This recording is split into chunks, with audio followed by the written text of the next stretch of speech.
Hello, my name is Russell Scott from scottcarvings.com. I am going to carve this Santa. The reason why I'm going to carve this, and it's a simple Santa, is that I have not been doing wood carving videos for such a long time, and I thought I'd better get going, and I thought I'd try to do a simple Santa. Now this Santa is part of my one of my books here. I'm going to do this for the first time. I got a brand new setup here, and let's see how this is all going to work. And I'm even going to try doing using this. And where's my files? This is from one of my books called the 10 Santa. This is one of my pattern books, and no.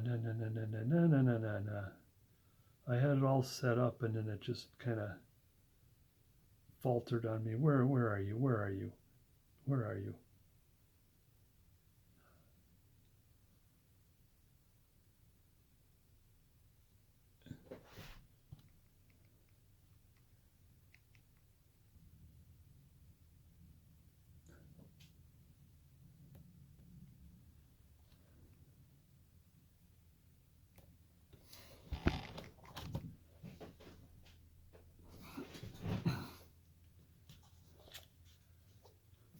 This is from my 10 Santas carving book. It will be this guy right here. And as I said, I got a new setup here for carving. Let's see how well it works. And my pattern books are just basically pattern. You know, I got the step-by-step of the face and the eyes. And now I have many videos on doing this version of eyes and face and everything. But we're going to do something different this time. And there are many of my, there he is right there. I show a picture. And then I have the pattern. Now a lot of people, or some people have been telling me that they're dissatisfied with the pattern because it looks like all I did is just kind of took a picture of it and kind of did the Photoshop of it. Well, that's mostly true, but the thing is what I do is I put my finished carving down, and what I do is I put my camera on what is it? What do you call it? Panning, or what do you call it? Landscape, whatever. Anyways, I put that on there, and it gives a full 2-dimension, not a 3-dimension, and that's basically my patterns. My pattern books are. All right, let's get out of here. Where are you? Where's the go away button there? As I've said, I am doing a new setup here, and I thought I had it all figured out, but it's kind of loose, and I'm trying to get it so it don't go loose. So it's tight, and it's not tight.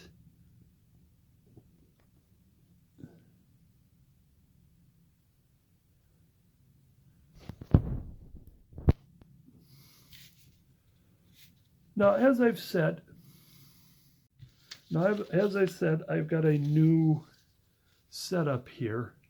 It's kind of a bit flimsy. It's flimsy on the table, but I got it as tight as I can. Number one, got the table against something so it doesn't move. And I have it so I can still see if I am off kilter and it's off camera. And let's see if when I do this, hopefully it's in the center. And this being a bigger piece, I am thinking this setup is not going to be very well to do this. It does have what do you call it, a donut ring there. So I'm going to give it a try. And you'll see the stand there, and where it's supposed to be is on this, close to this side. See if I go, when I want it off to the side, because this is going to hit the base there.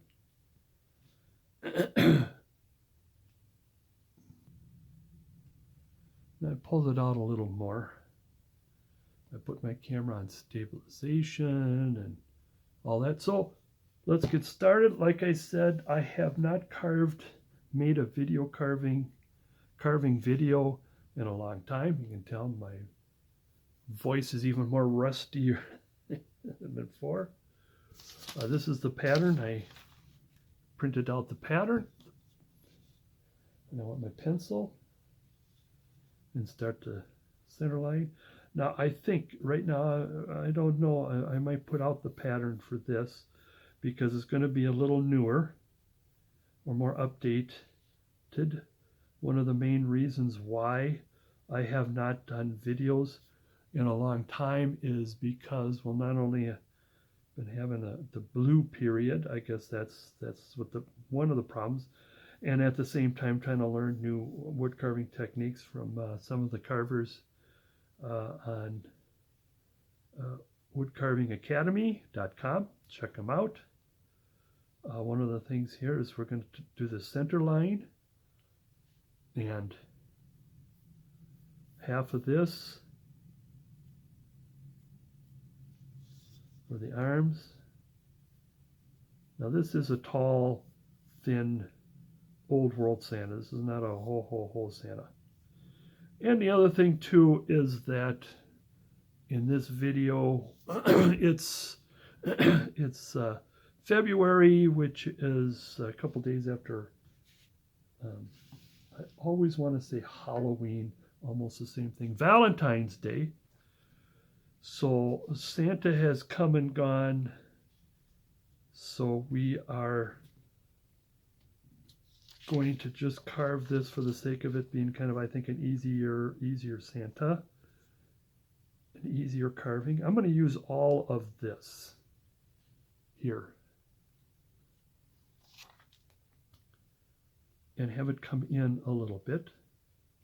I can always trim away. This particular model has a stick and it has a blue jay on top of it. Sometimes I like to have blue jays instead of cardinals, is because if the Santa suit is red, then you want something more contrast. And since the stick is going to go here, I'm not sure how I'm going to do the stick. I might, this pattern has a stick going out at an angle like this. And though I do have him walking, having the stick out like this, he's going to trip over it. So I'm going to try to come up with it where the stick is right here, ends here, and then have a bird or something here, or a lantern. You can have a lantern. You can do whatever you want with that. This particular Santa, Old World, I got another one coming up. Is more, probably even more simpler than this, I believe. Is that this Santa has tufts. How's it, the tufts? What do you call it? Trim, whatever. What you could do is leave it round with no trim, and then you can have this as a scene Santa. So in other words, you can have, I don't know, whatever you want to do, like maybe the nativity here, and then this star here, that kind of a thing. There's a lot of what has a lot of image on it. Now this, I want to measure that, yeah, right about here, right underneath is where the shoulder will begin. And I want this done. And his hand, I'm going to do this with this hand here. This hand here is coming in. And if it's going to be sticking out a little bit, the arm is almost straight down. And then come up like this. Now what's going to happen is he is going to have this long sleeve.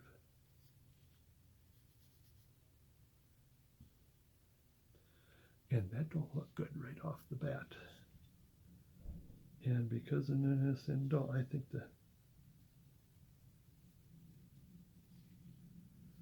we'll go here. And the reason why it doesn't look that great is because the sleeve is kind of, that's a little better. So I always have my pencil, I have my pink pearl. Let's see how jittery this is. All right. This side here is, now you can't see it in this. You can see it in the picture. I already got rid of the picture. He is holding on to his coat here. Because what's going to happen is the coat's going to come down like this, and it's going to come down like this. Where this, the coat will not touch, hardly touch. Get over here where the pencil is.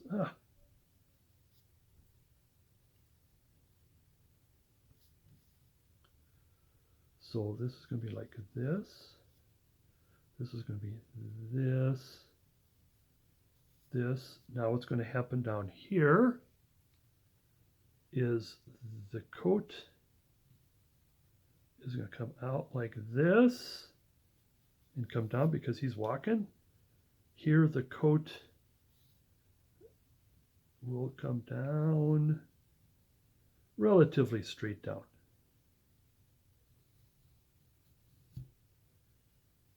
All right. And we'll have the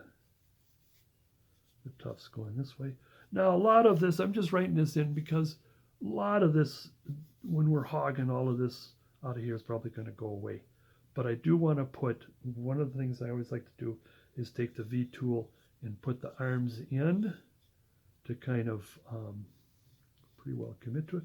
Now his hand is up. I'm going to do that again with this same hand. So if it's up and holding, not only is, I have this extra for this coming out right here. You can use it as an arm too. And so, oops, be careful. Now I want to match the shoulder, the elbow.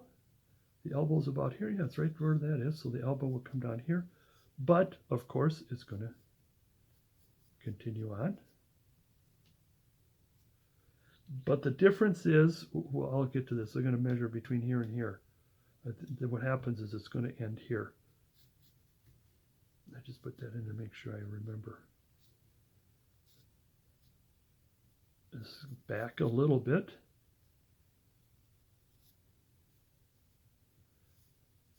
And then the sleeve is going to go here, even though the arm is here. So pink pearl. Get that out of there. Get that out of there. And I want to bring this up a little higher. If we bring this up a little higher, then we'll have more sleeve. So I don't have to cut this off. I mean, that might be trimmed. I do want to try to fit this pink pearl type. And like I said, it's a little wobbly here with this new setup. But if I get used to it,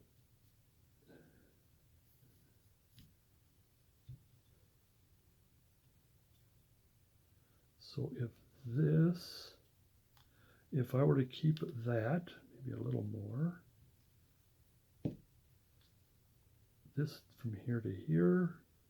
Be the same from here to here. Oh, okay. So with that, I could lift the arm up a little bit. Now the thing is, some of you are thinking, well, gee, well, how come you don't have this already planned out? I want to, the thing I've always wanted to do is to teach how to come up with your own carvings, in which that there's going to be a lot of pencil, there's going to be a lot of erasures, and yes, I could have been a little more prepared with the pencil part, but I just want to show how much, oh, this was better this way. Pink pearl again. That there is a lot of adjustments and a lot of figuring out even before you get started. So now the elbow is here, therefore the elbow will come down here, and the top arm, upper arm will come down here.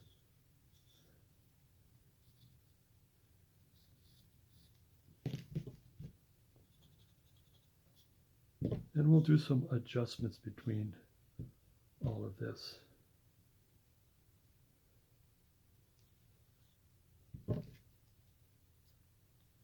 As we go. The head, we'll work on the head later. Like I said, I want to be hogging some of this off of here first before we get started. The head, what we will do when I start hogging this wood, we're going to cut this, as I always do, at a 90-degree angle, because we want the head to stick out.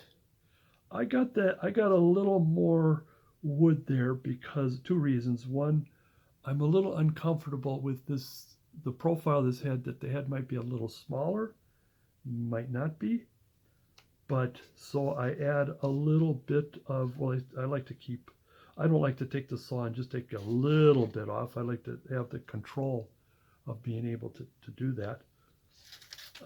But I want a little forward, not only to make the head a little longer or wider in the profile, but also he's an older man, so his head would be forward and a little bit down.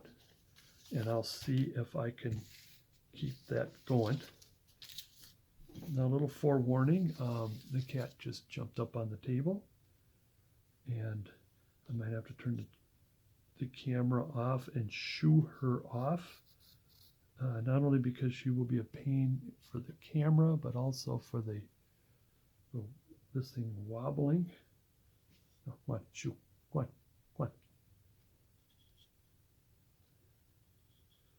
All right, let's get going.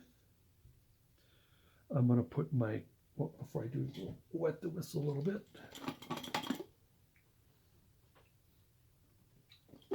There we go. I guess she's found a spot to perch and stare at me since I shushed her away, so she's upset about that. So,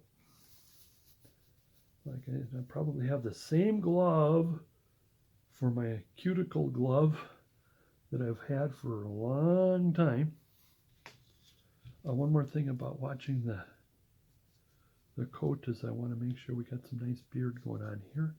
Hand can be in front of the beard. Could. And of course the hair, it's going to disappear with the hood. Start with the V tool. I want to get, like I said, I want to get the arms in first with my V. Now, if the camera rocks, I'm trying to lift up. This is a fairly decent piece of wood.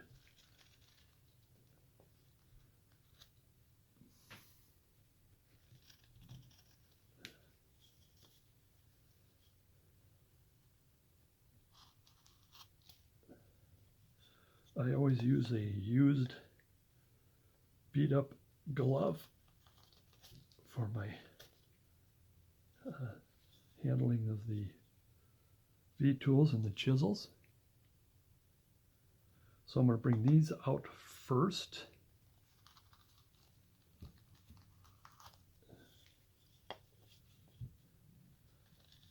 like I said, there'll be more adjustments later. As far as where the,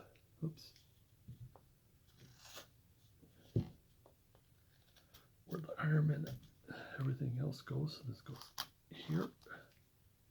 And leave that alone. All right, now the other thing I neglected to do is do the same for the back. Put in the center line, and then the half between the center and half between the center should, my favorite word, be where the arm is going to be. Oh, what do I do with my V? There it is. Now I'm a little concerned about, well, let's just put this in here.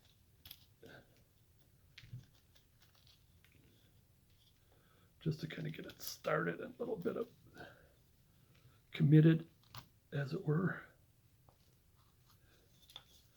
Flip. Like I said, it is a decent piece of wood. It is a little bit uncomfortable with this new layout and trying to keep the camera, the carving in the camera here. So if I do veer off once in a while, I wonder if I just a little bit, or should I just leave it? All right, and then come closer here. All right, now you could either, what I usually do is I have a bigger chisel to start hogging the stuff away.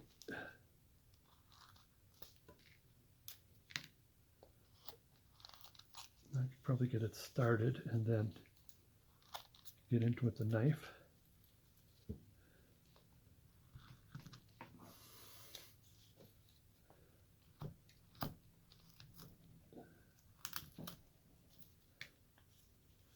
And I want to take a lot of this away in order to bring the arms out.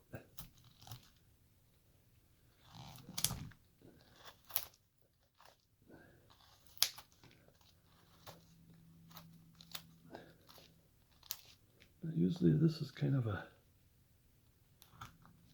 going to give it a little more sleeve here. I think I've taken too much of the sleeve off here.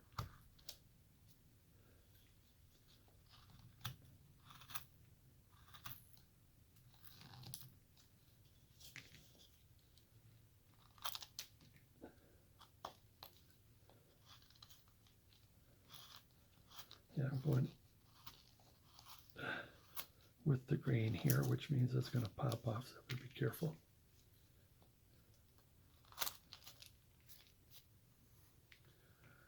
And to get in here a little bit, get my round tool.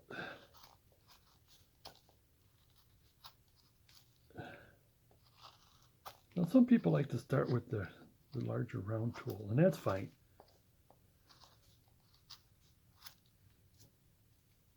When it comes to more straight stuff, I like to hog that off. And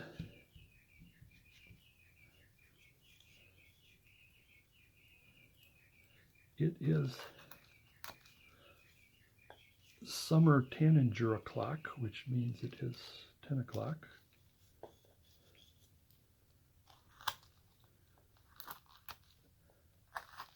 Actually, I turned it forward on my bird clock because at 7 o'clock when I'm downstairs doing breakfast, I got the morning dove. And here it is, 7 o'clock, and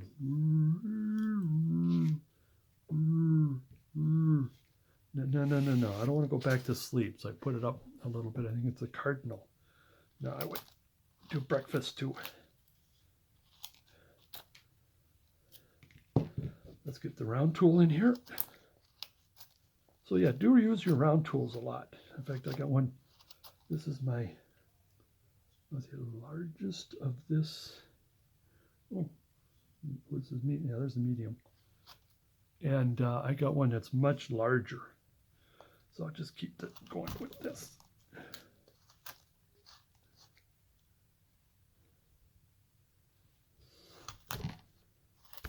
Oops. So whatever tool you want to do to start hogging the wood. This is wood hogging time. Now, if I am getting out of the camera, especially at this time, I'm just hogging the wood. And I'll come back and I'll show you.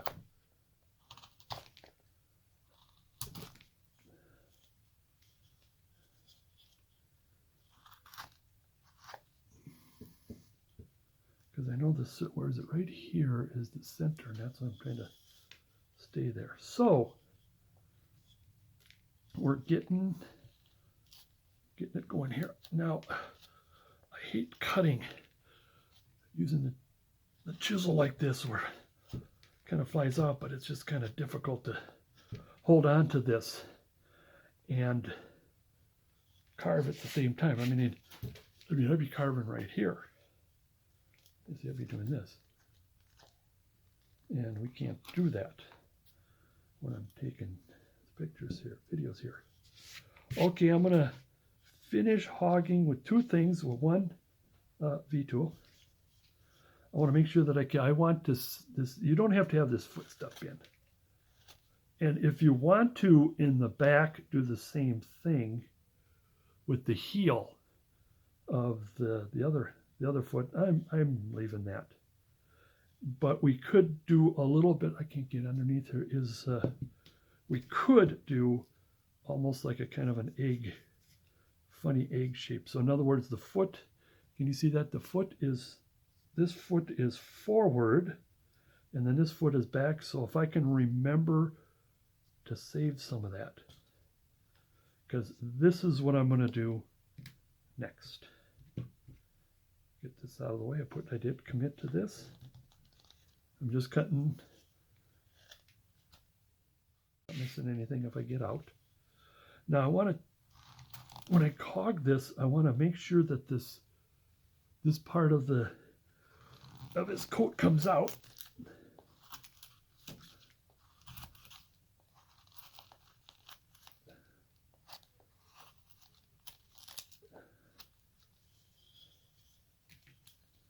And I'm just going to take that out.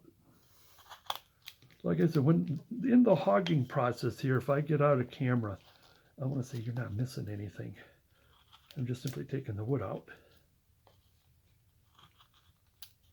Oh my goodness, wow, when I'm right here, I'm way out. Same here. Now this is, a lot of this is going to go. So farther up I go,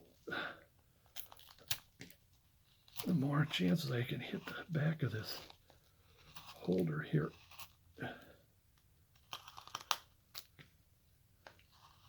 Now when I'm using the chisel like this, I am doing this. First of all, well then the thumb is out of the way, number one. And so I'm coming towards me, it's just this kind of a thing. I'm not putting the chisel in like this and push and, it hit me, but I'm more interested in, the only really injury or blood is when I do this. Be careful when I cut and it comes in here. That's happened many times. Now this thing, like I said, I'm going to try to, this is a pretty decent piece of wood. Now I'm going to do this if I can remember, but I'm going to just scoop a little bit so that now this will become rounded with each other.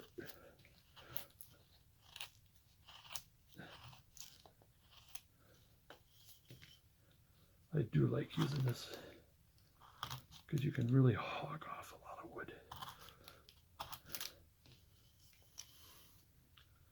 Now the other thing too is about cutting rapidly. I brought that out. Is carving too fast. You want to obviously take your time, especially when you're developing something. But I've always had a problem of being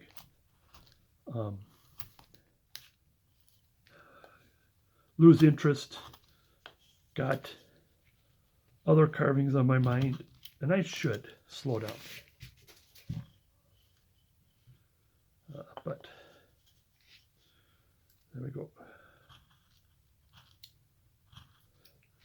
Now I was afraid. I'm carving right here in what we call the sunroom. I mean, it's a very small room in the back of the house, and it's got more windows than any other room in the house. So we call it the sunroom. Whoops. And Lynn is doing painting. We do painting down here too. And I was afraid that she would come down and have to stop. But I hear she's upstairs. It's a Monday morning. Monday at 10 o'clock is when she has Zoom. She's retired from her job in the university, but she has Zoom with some others that are retired and are still there, about to retire.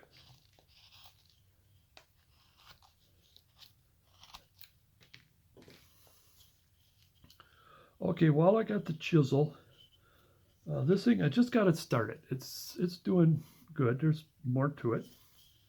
Let's kind of round this a little bit here. All right. I did. Maybe I'm going to take the knife to that, but well, I got it here. I want to start getting into the head just a little bit, because there's a lot of what I call power carving. In other words, the power of whacking down on this. Let's get a little bit of this off. That's what I got off, just in case if you miss that. So here, now this is going to be, let me make sure I get this in here, because I got to go forward here. And I am going to, like I said, if it was closer, I feel a little uncomfortable doing this. Camera, because I got to stretch out a little more. And I got to get off of the table as well so it doesn't rock. So, I mean, don't get me wrong, I do like making videos. It's just, it's the reason why you say, well, how come it's always off? And I'm trying to keep my eye on it. It's just, you're just barely in that there. You know what? Well, I'm going to hog this. Right after I get all of this off in here, I am going to make some adjustments. I'm looking at it. I can see, I think I can make some adjustments.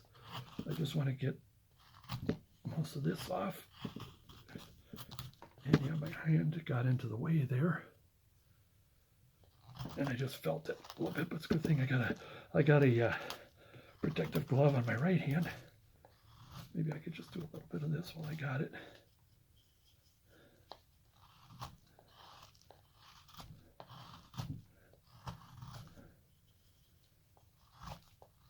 All right. As far as really getting, I think from here on, I could take the knife to it. For the rest, let me take my reputable. You know, I've got this kind of glove. This is the best glove that, because it lasts forever. I'm just starting to get a little hole in that glove. But these gloves here, they don't last very long. And that's why I always, when I used to wear these gloves, then when this glove gets holy, then I throw away this glove, and then this glove, that it becomes this glove, and I get a new glove on. But if you really have some sores from more like I said, the cuticles that whack into the wood, it's good to have something like that. So I'm gonna, before I shut down here, give you a quickie here. What we've done so far. Yeah, that's not very pretty here. We'll get back to that, make it more pretty.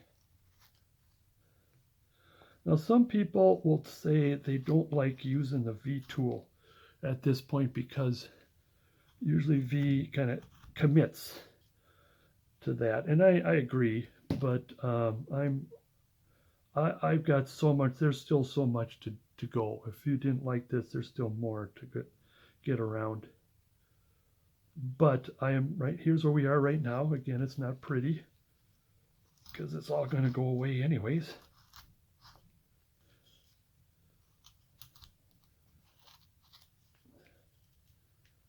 And so let me take a break, and I'm even going to, even though this is February, we are having a real warm spell here, like in the 30s, 40s.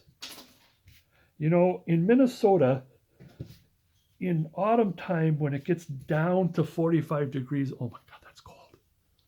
But when you're in the middle of winter here, when it goes up to 45, oh, we're having a heat spell. So anyways, I got to take my shirt off. This is a good time to get you a good look at it before, let's go this way, adjust, because now the cat just decided to come down. I think she thinks I'm talking to her. And okay, like I said, it's not pretty. This is what we got so far. Like if I remember here, let's do this. So on this side is that foot, the left. So therefore I'm gonna put this here just to remind me so I don't get carried away. All right, be back. Okay, let's hope this is better. I kind of tend to doubt it. What I'm going to do is I just want to take the knife and I just want to round and take saw marks off. So if I get off the camera, that's what I'm doing. I'm just taking saw marks off. Oops. I hate that scrapage. Put the knife down and then it scrapes across. Here's your flat plane carving techniques, longer strikes, longer strokes.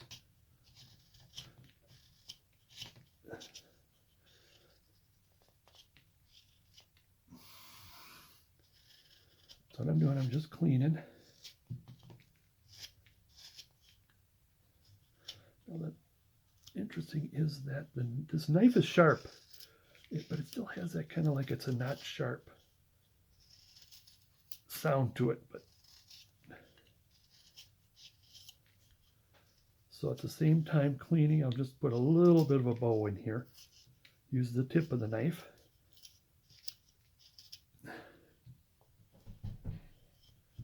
I'm rounding this off a bit.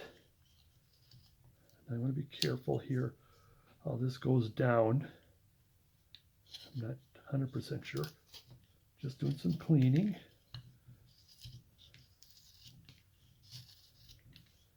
Just cleaning. I don't want to get too deep with this. It's always open. Now the reason why I want to be kind of careful with this is not so much, well, gee, I didn't plan very well. It's just that maybe I will want to do a change up. Oops, I buried the tip. Don't want to do that. Bury the tip of the knife. And you dig down. A little bit of rounding while cleaning. A little bit of rounding while cleaning. Just a little bit. Getting it started. That's what I'm doing. I'm taking all the hogging marks off. I'm coming, when I come carving close in my direction, make sure that thumb is there. And I'm only going to cut so much. That's another thing, is having your mind consciously aware of when the blade goes down, all I want is this. I don't want to take the knife, put it in the wood and just push hard and see what happens. All right. Still a little bit of cleaning up to do here.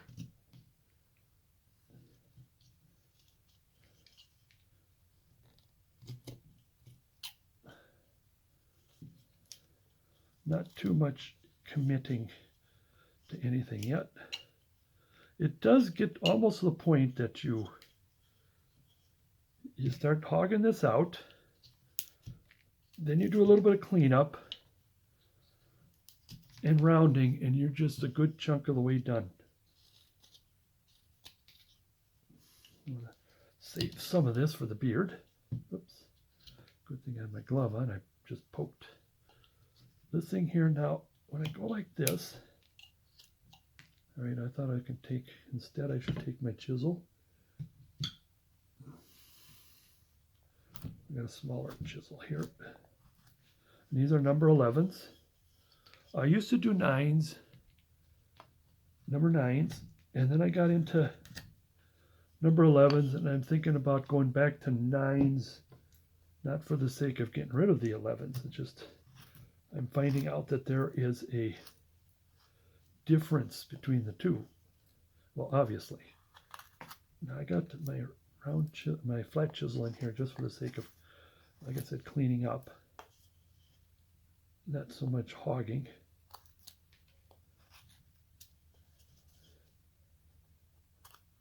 All right. Continuing. I'll do just a little bit of cleaning up. I need a chisel to get in there. I'll work with that later. That's going to be some working with. A little bit of cleanup. Like I said, I changed it to go here. Come out like this, or come in a little bit like this. Yeah, it's a good thing having a good sharp knife. Like I said, when you clean, it's almost, well, we got some details coming, of course. The other thing that I want to do, unless there's something important or after I get done with the beginning, I like to not talk for the purpose of, well, I'm sure you're kind of sick of my drawing nasal voice, and sometimes when I talk I whisper and you can't hear what I'm saying because I'm just talking to myself, and you may be irritated by it, but I'm kind of irritated by it too, especially when I'm editing the video. Okay, I want to do this. I'm merely cleaning this out a bit.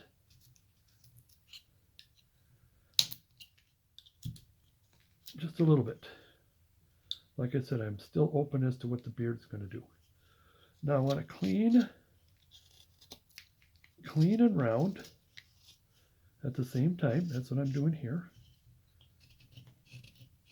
Because if you round, while you're cleaning, not only are you cleaning it up, but then you have your knife can come at a different angle as opposed to here.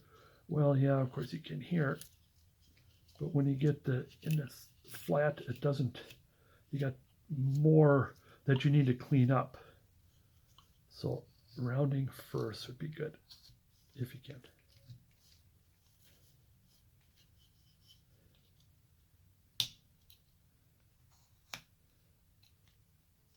Take that off.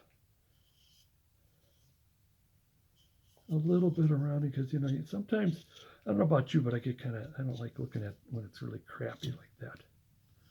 Now, this is going to come in quite a bit because the hand comes out. Therefore, the sleeve will go in, so I'm not too concerned about that being like that. Again, here, clean up.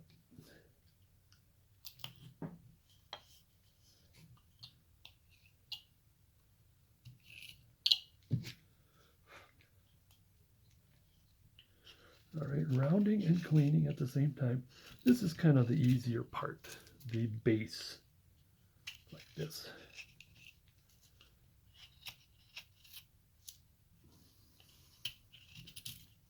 Make sure I got the, oh, wait a minute, where's the back of the, yeah, okay. Back of the foot is there.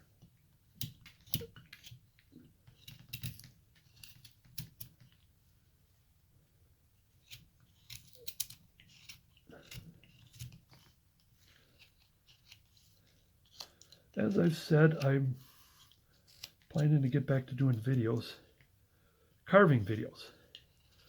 I have other things, not just Santas. I got lots of other things in mind, and and they'll be coming right now. I'm just kind of, just for the sake of getting something out to let you know that I'm still alive. Now, I want to be careful with taking too much off because we're going to put the, I always call it the tufts. What is it called? The trim, fur trim.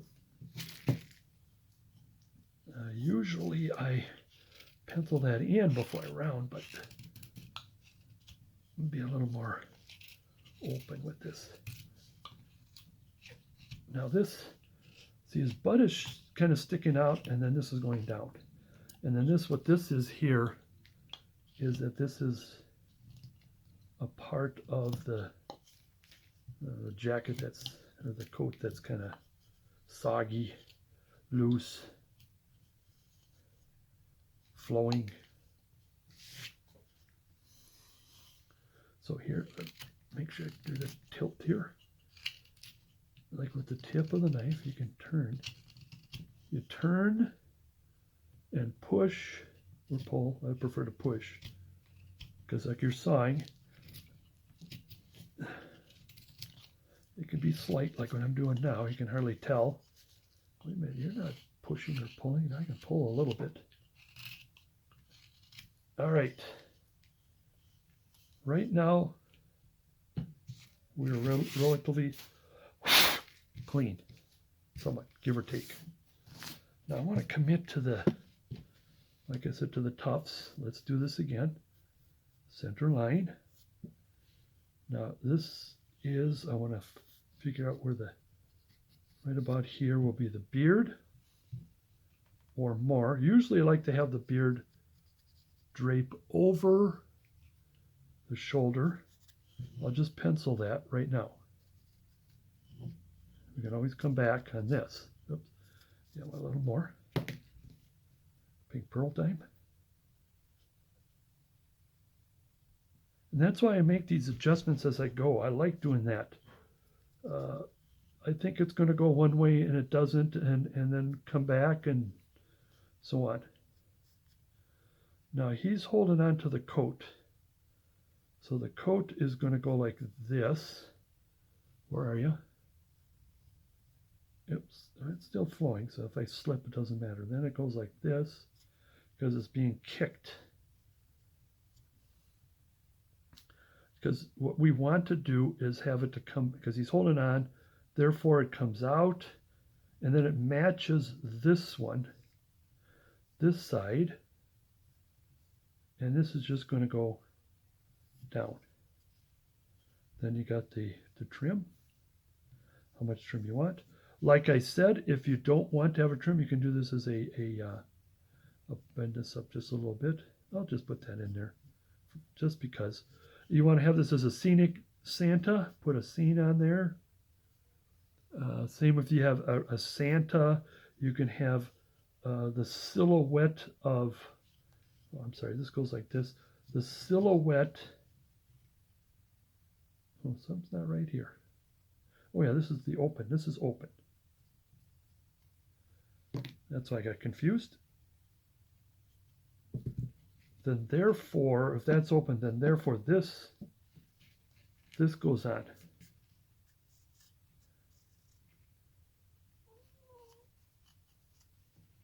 I want to get a little more here, a little more.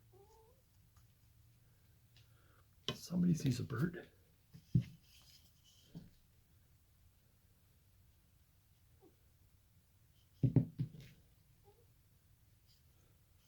So I do want to commit to that. Now this pattern, I had him as an easier pattern, is that sometimes, and it's up to you, is that I would put in, if you still got some lumber here, we can probably do that. No, I probably could, is something like this. Except the thing is, then this has got a bow here a little bit. Like I said, I want this to be simple. I'll come back. There are other videos I have that's got this in here. Like I said, I want this to be simple. I want to have it that the coat does begin to open. Begin to open. Oops, slip. And it opens. Oh, this is open. Jeez. Yeah, I got this all goofed up here. A lot of you guys are, what the heck is he doing?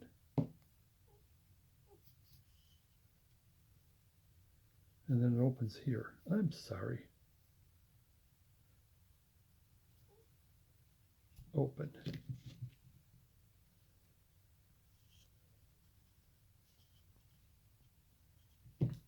Now you could have it open as much as you want. You can have this tufts as wide as you want. Let's widen it while we're at it. Sure, why not?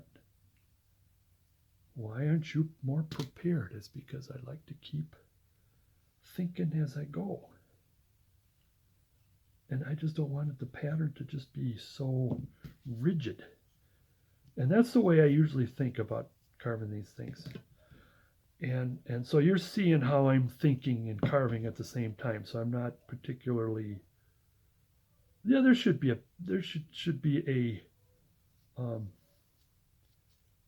a process that I should know and stick to. But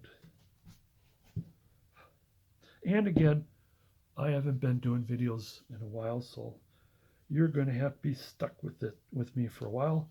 Let me finish cleaning here.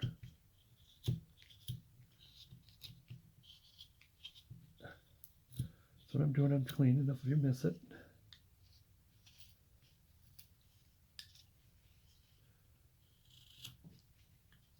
This is what I'm doing.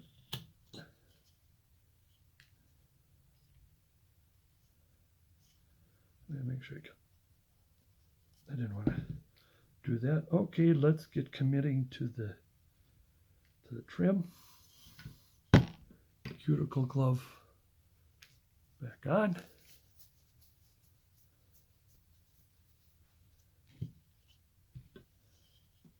Now I want to commit to the inside first. Oops.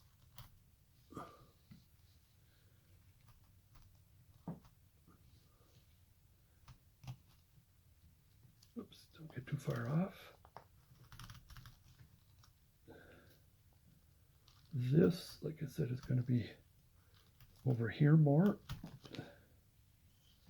This is going to be, well, it's over here more, but that's because I want it wider. This is going to come out over the boot. This is going to come out. I want a little more extra here. I can always cut back. And then here we go with the back.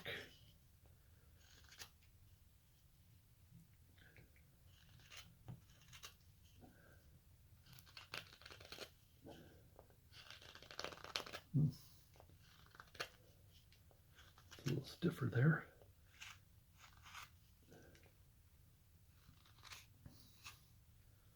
I'm still not sure if I want to have that out yet. Well, why not? Let's do that.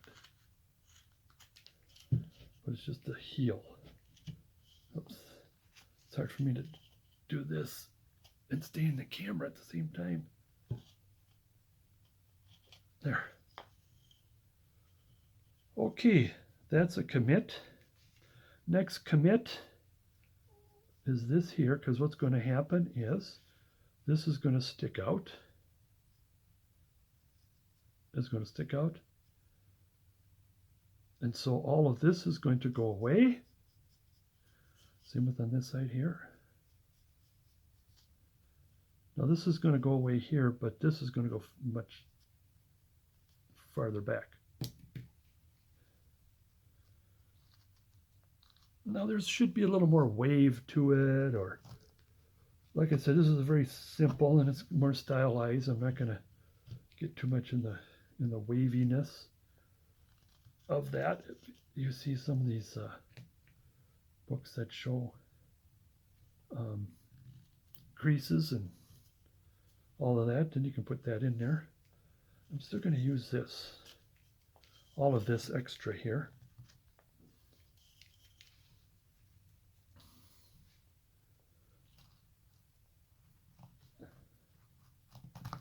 I mean, we could bend this back a little bit, but when we get more into the cleaning up and stuff like that, we'll do that. While I got this handy, I want to do this. The reason why I want to put the elbow I don't say detail, but I like to put that in because when I'm rounding the arm, I could see that. Okay, yeah, I think this might be shortened a little bit, but, or you can keep it. Okay, we can take, well, let's see what kind of, let's just take some of the, just to take a little bit of hog in here. My round tool.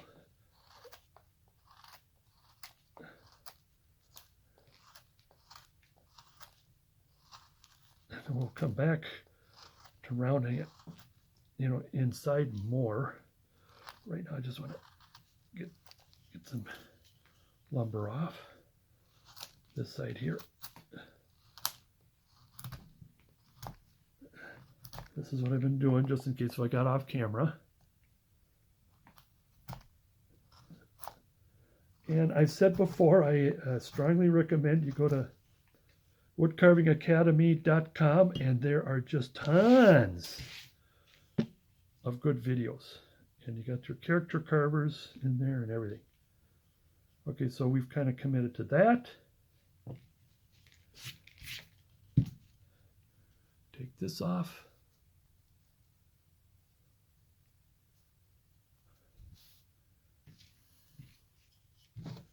Doing some more cleaning up, knife.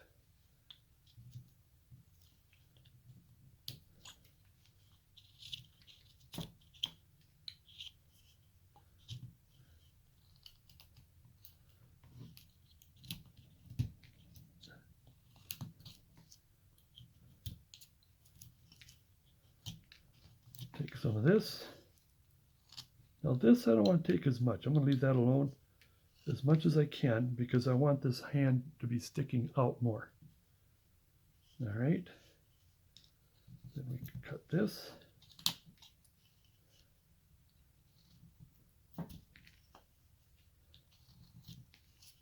Like I said, there'll be more cleaning up to do. This is just to get it going here.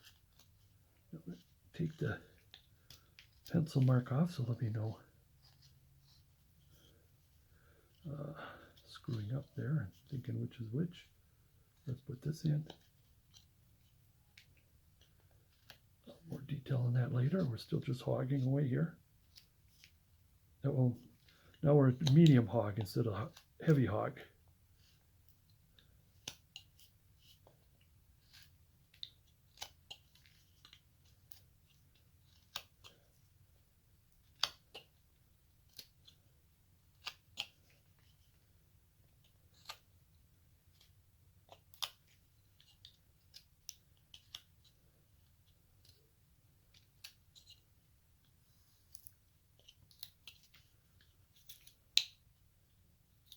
Oops. Grain goes this way.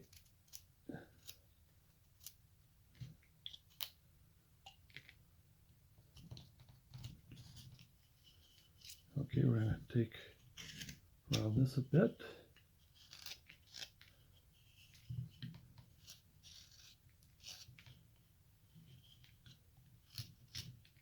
All right.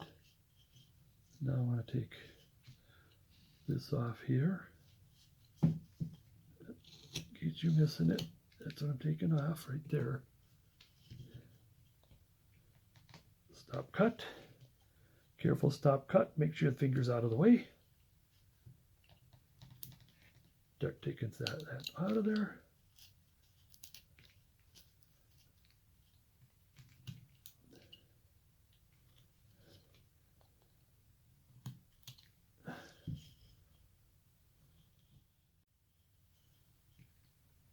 Okay.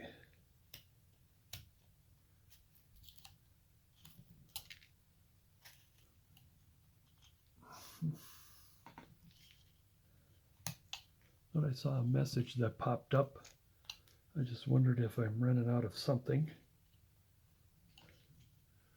I'll keep going and keep watching. I think, because it does tell me while I'm videoing here on that if I have a phone call, it'll, somebody trying to call, I would get some kind of message, but I gotta keep looking here, making sure we're still on. Also taking the pencil marks off so that won't goof us up.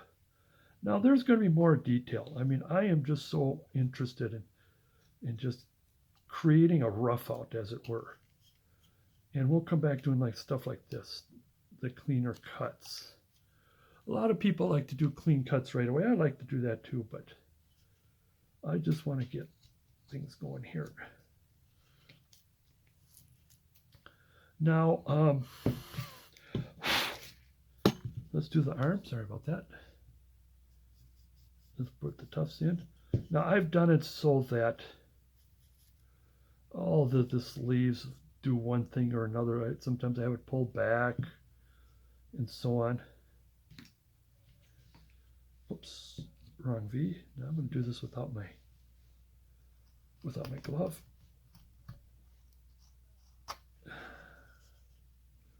The other thing I like about this, I don't know until I download or upload it onto my computer, is it comes with this round, like I said, round light.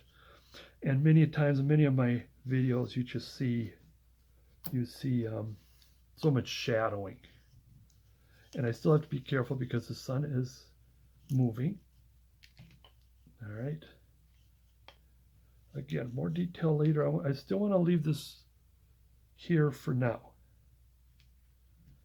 All right, things are getting there, and like I said, I might have to trim this a bit or keep it, because I could say that the sleeves come down when you lift it up higher.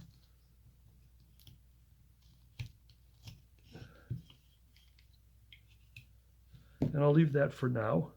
That's more kind of in the detailing, because that's when I want to start getting the round tools in there and digging that out, but I don't want to do that till we figure this out.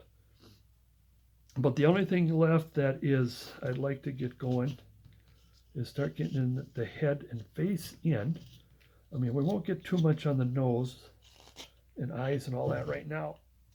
I want to commit to the eye socket where the nose is going to be, and then where the beard's going to be, and then of course where the hood is going to be. So now, according to this pencil, the nose is about here. Now let's take a step back. If the nose is there, I want to take the nose up a little bit. Now this particular pattern has his head much narrower than I usually have when I have a large headed Santa, so I want to bring it up a little bit. And if that nose is there and the eye is here, ifin, because then you got some of the socket here, then I want to have, I got this tip kind of screwy here. Now I do want to bring this round and then back more than I have on this pattern.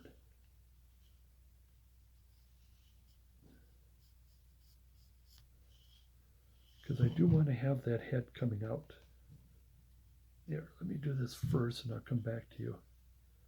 And it's still not right as far as center. The cut is not center. All right, but as long as I can get a feel of what I'm trying to do here, I like to do the face and put all this stuff in first before I take the chisel to this, because then you're way committed. So I'm just, here we go with, if you can see this, I'm just taking the nose out. Then I like to do this with the eye, just this. Now he is an old world Santa, so he's got like a regular, well, large nose, but as an old man. So I'm going to sweep close to the nose like this. I mean, if this is a whole Santa, I mean, you just barely, cut a V. And then I'll bring this up here. And so now we're starting to get committed to this. I still want to get the nose started. Where is the true center line here? See, you tell me.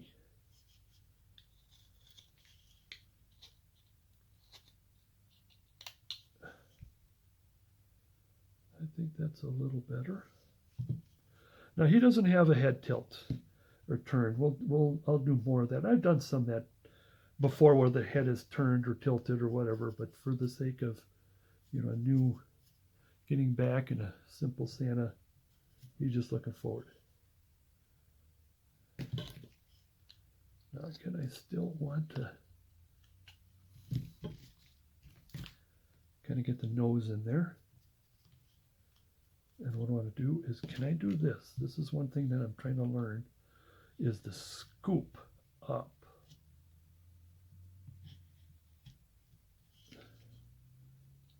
To start the commit. I think one way it's good and the other way it's not. So make sure you push or pull as you're pushing in, push forward or pull back. And I think we're good, as long as they don't take the nose off. And then we'll get some rounder tools in there. Here, where's my medium here? Just enough to kind of do some committing. Just a little bit of committing. Because there's going to be more cutting later.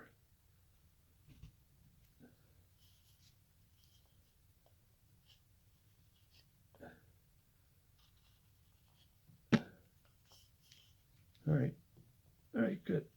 There's some good committing there. While we're doing some commitment, let's do this. Just put a little bit of turn to it, or a little bit of cut to it, angle to it. That's what I'm trying to say. And then I want to get a little bit of this. Now that is the thing that I've learned recently, is when you put this dimple in, and when you put in, when you get the beard and the, I think I'm still going to narrow that, is that when you put this, the mouth, the mouth and the mouth tube, mouth mound, and the side temple is what you're doing. And this is the thing I got from Dave Stetson, take his class, is that when you put the dimple in, and you put this in, is what you're doing is you're creating the cheekbone. You're creating the cheek. Look at it that way. Instead of just simply making a sort of eye dimple there, or eye,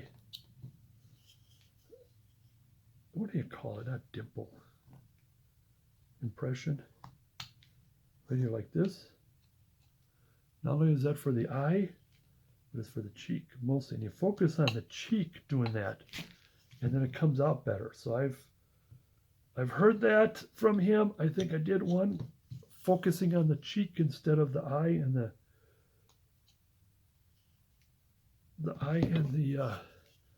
mouth barrel. It did help a little bit. Okay. Now that we're more committed, now that nose is probably can get thinner. So now it's time to take the V and start pulling all of this out.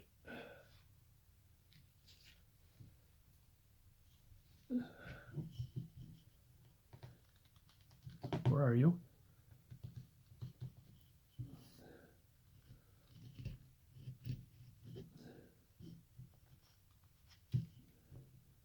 And usually when you try to figure things in, is that sometimes what you've carved before will go away, and then you have to come back for the sake of just trying to fit it all in.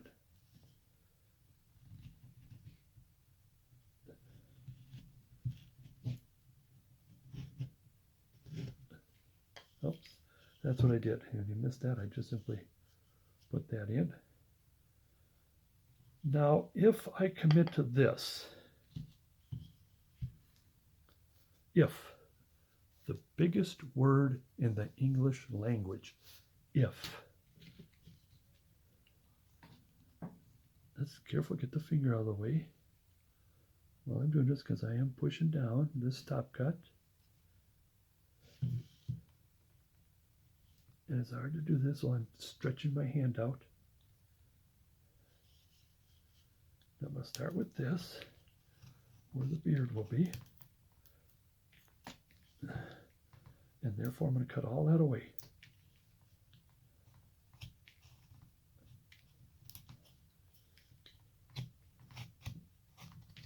I hate that scrapage when you put the knife down and it slides.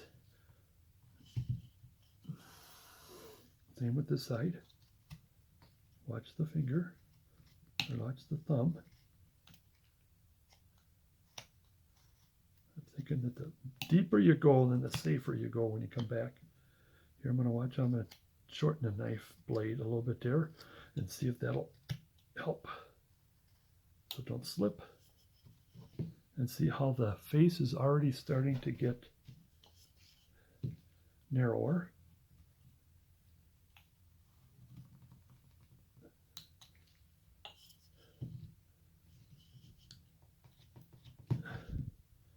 And it's starting to get in there. So I might have to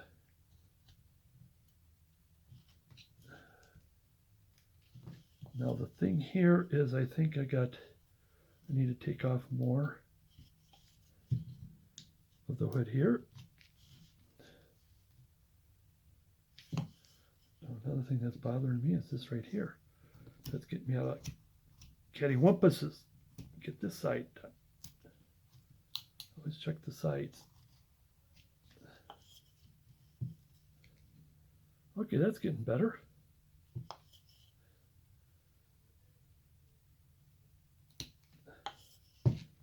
That's getting better.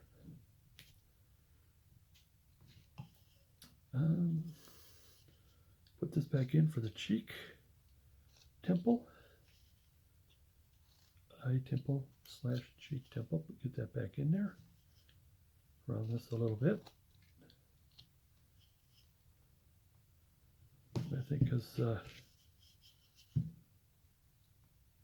cut a little bit more here.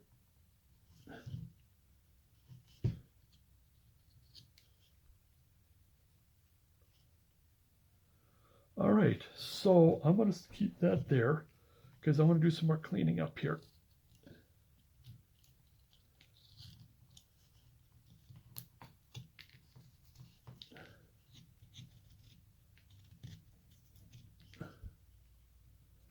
Get that out of there.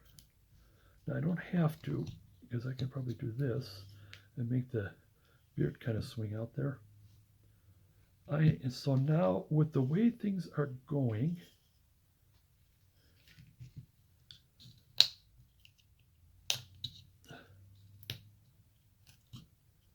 shoulder come up a little more. Oh, that's one thing that's good on this side. That's not on this side. Is that from the elbow up, while we're at it here, so you're still looking at the head, but is that from the elbow is sticking out, and then it goes, the upper arm goes up to, that's a little better. There, that's getting better. There. With that, I still want to have this hand out a little bit. And if I do that, just for now, I can always, again, adjust later. Same here. Adjust later. Now, if, let's see if we can do it. If we did this, if we did this, and if, oops, come down from the shoulder. But here's the deal. Here's where the beard is. Pardon me. I was thinking of Santa with a hat. Pardon me.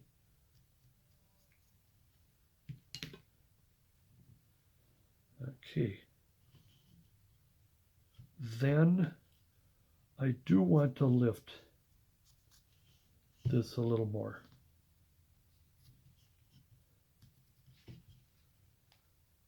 So he's got a long beard. So now we got the beard coming in. Oh, I buried the edge of my chisel.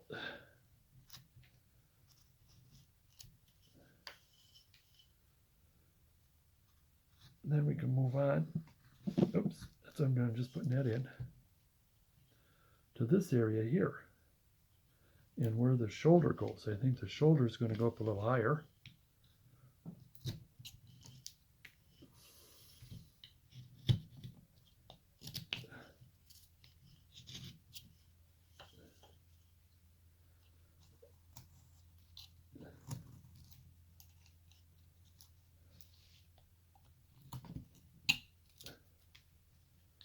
There.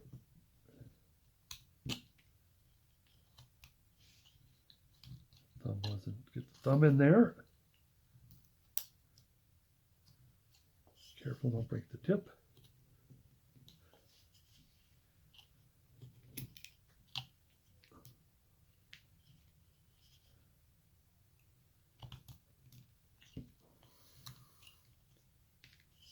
So if we did this, then we can clean this a little more.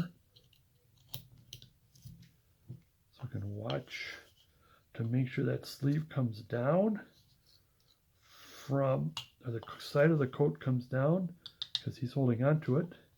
Now that we've got all of this out of the way. And now most of the heavy stuff is done. Now it's a matter of this, cleaning this, go pull this way towards the hand.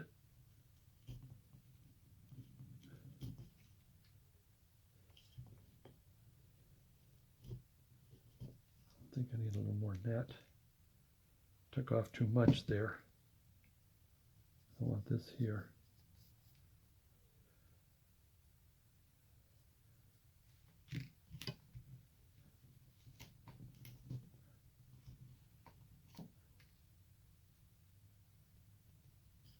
There, that's better.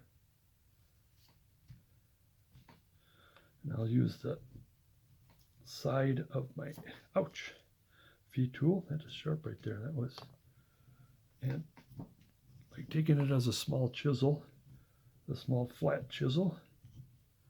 Oh, am I bleeding because of that? Oh, guess not. What is that? Yeah, it's just a little thing right here that I got jabbed into. I'm using the flat end of that.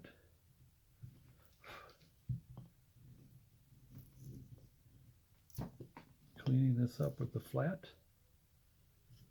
And I think we're done with the heavy and the medium. We can probably put this in.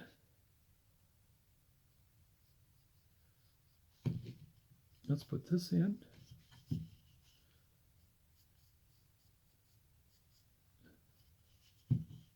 Now there's all kinds of designs that you'll see in my pattern books and my videos. Sometimes I'll have it come out like this, or sometimes I'll cut it off like this. This particular time I like to have it come out a little bit there. All right, I want to commit to this. I want to be on the outside of that line. I think I want it just a little wider.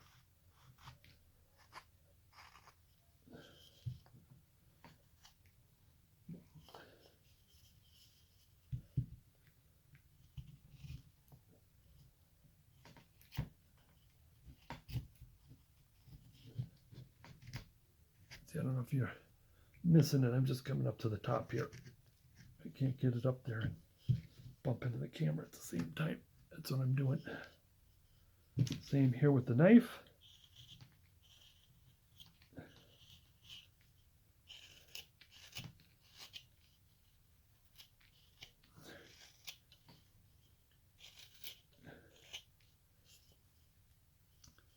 Now we got the cat.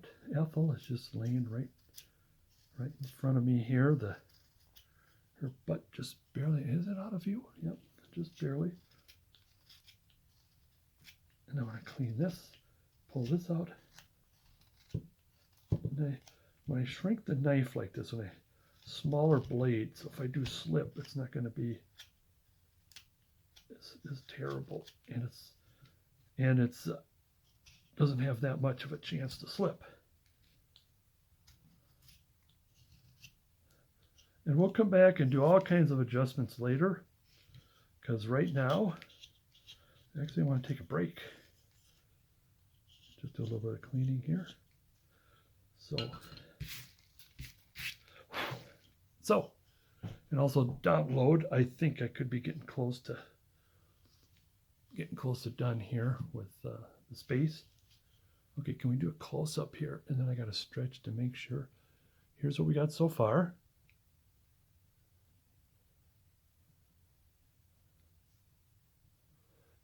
And like I said, so far, I'll get that out of there. But we will be doing a lot more cleaning up.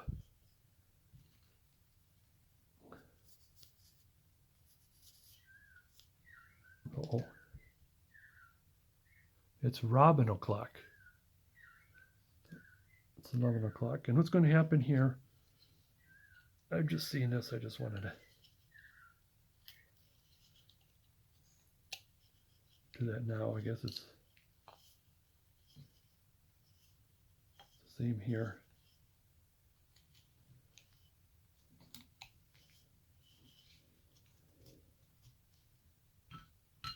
All right, sorry about that. Okay, I got the message here. I got to see, better put this out onto my computer, and I will come back to you. Here, let's look at this here, close up. See, there's still a lot of, there's still a lot to go, but here I just want to give you an up so far, and then here if it's like, I don't know if you can take pictures. Here's a so far.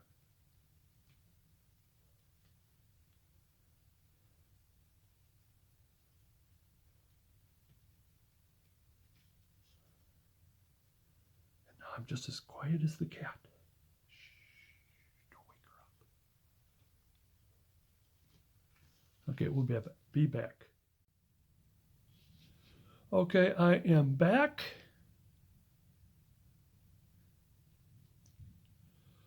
Okay, I am back, and let's get going here. What I did was, unfortunately, or you can probably see it, I drilled a hole in the arm, in the hand that is going to hold the stick. And what I did was the stick is going straight down, whereas my pencil is going about like this. And I kind of went forward and carved this out using my round tool. We'll talk a little bit more about this. And of course, this is going to be opened up a little more because he's going to be grabbing onto his coat. We'll do that later. And like I said, I'm probably going to trim this a little more to match that, just a little bit. And so that's why I took care of this hole right now. What I like to do is I like to put the hole in the hand like this when it's raw like this, because you want to put the hole in first and then carve around it. I have several times, and I'm sure a lot of you have carved a nice hand, drill the hole in, it just snapped right off. All right. I am going to, the plan is to get to the foot, get to the hands, get to the face and beard, and probably get some going on the tufts here, and then cleaning up and so on and so forth. And this has turned out to be a nice stylized version of an old world Santa. So let's get going again. Sometimes I like to start at the bottom again when I come back. After the raw, I want to say, and let's move this forward just a little bit. And I move forward a little bit to make sure that I am in the center, and this thing's got to stop wobbling. Very disappointed with that. Around the shoe, the boot. Get the boot. And of course, it would be, the foot is going to be out like this. That's what I'm aiming for.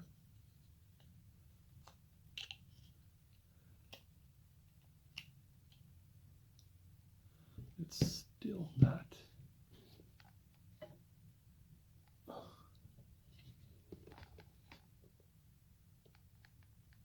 Well, a little bit here. Just going to cooperate. All right. Get the boot coming out.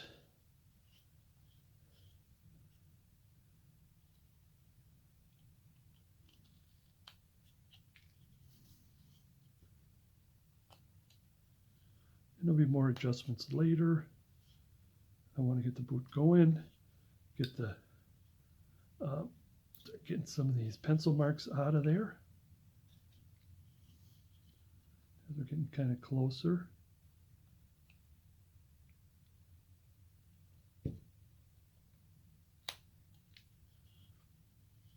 Other than cleaning up here and there, I'm relatively okay with what's happening here.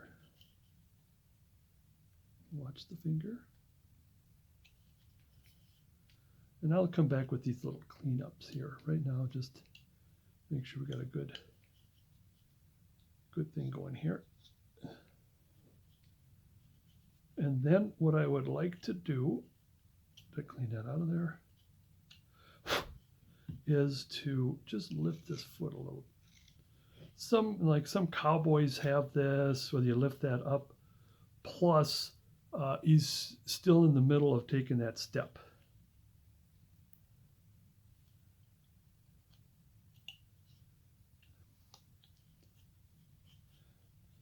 Smoothing this out, I think I will take a round tool to that. Let me clean this first.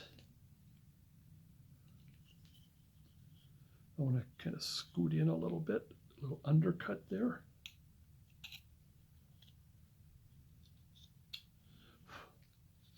And round this.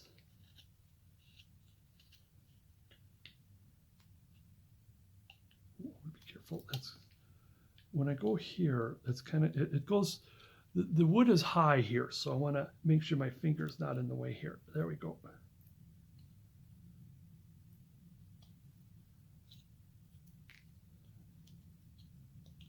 And again, I won't waste too much of your time with these little dots and dashes and what have you.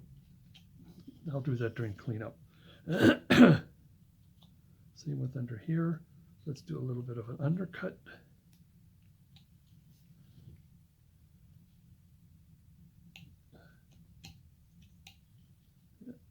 And I'm going to do a little bit of undercutting here. Let's stop. Just a little bit of undercut to put the shadow in.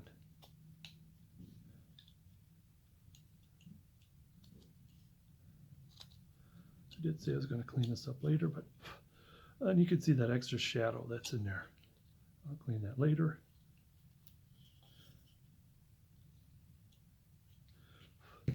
And what kind of a round tool will I get in there just to put some creases and some waves in there. Oops.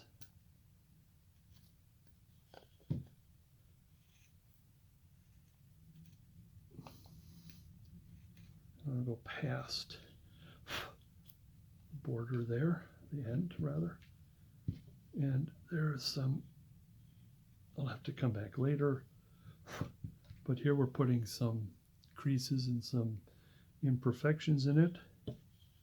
Also get some of the pencil marks. We're at that stage where we're relatively done with this. Moving up.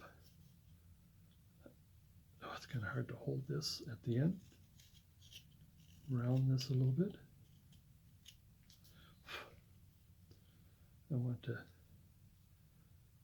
watch the thumb. A little shadow in there, some separation. You can open this up as much as you want. See how I like that shadow going on in there. I got another tool. Where's my little right here. My little flex cut, and this kind of helps clean clean this up a bit here. It separates that a little bit here. Going against the grain here, or with the grain, pardon me. And see, that cleans that up pretty decently. And I'm going to keep that as is. You can make this deeper if you want. Well, we'll do that. We'll do a little extra scoop to make it just a little deeper. So then that fur will come up a little bit. Let's take this pencil mark off here. And there's still some saw marks there. Pencil marks here. Oops, buried the tip. Be careful. All right. Same with on this side. Was I on this side? I don't remember.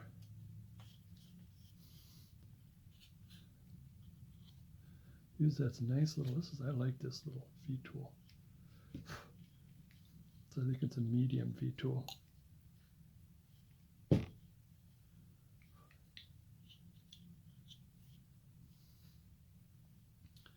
Moving up, I want to work with the hands here. Here, let's get that pencil mark out of there.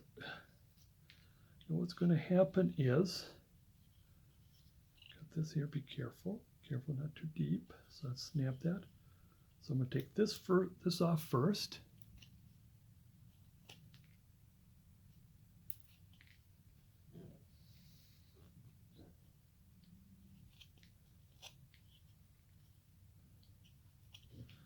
And round it. Now the thumb, we don't have to worry about the thumb here because the thumb is around the stick.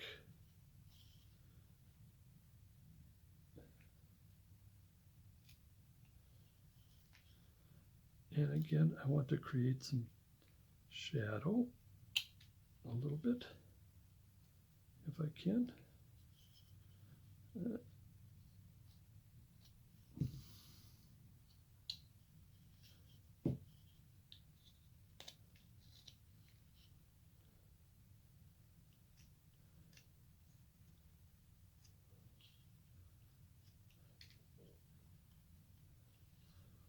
Round it.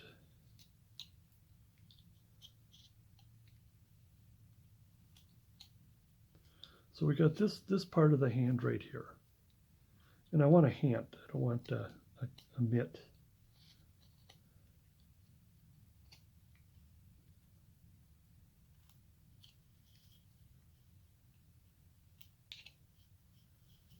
Now, since the stick is here,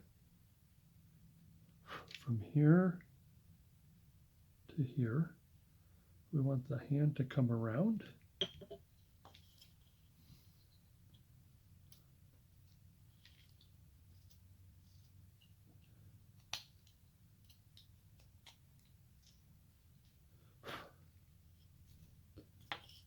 Okay, we're getting there. Get out of there. I want, since the hand is round like this way, a little bit of this, a little bit of that. Get that back to there.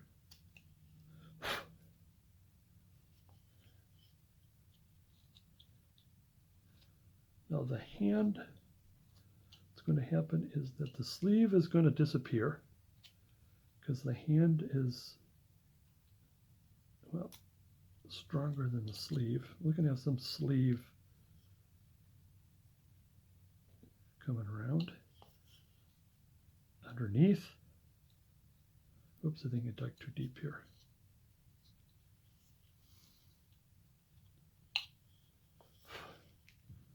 So I think I am pretty well happy with the planes of the hand and all that. I'm going to go over to the other. Here's what I like to do. I'm going to work with the other hand. And the idea is when you're working on two items, two things that are the same, like two hands, two eyes, 2 feet, whatever, is that you work them, you do both at the same time, relatively, at the same time. And whatever the smallest one is, you finish the smallest one and you make the bigger one fit the smaller one. Also, I need to put this pencil in so I don't forget later on. Maybe if I can dig into that right now, I'll come back later. I think I might need to take a knife to that. At least commit. Yeah. Ooh, gee whiz. It was not, does not go in there.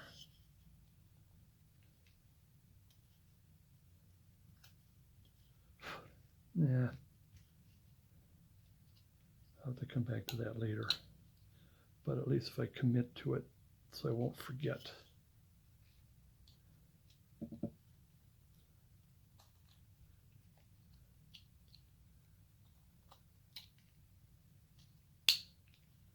Oops, careful. Don't want to break the tip. While we're here, I'll just round this a little bit if that'll help. I'm shortening the blade a little bit as I'm coming towards me.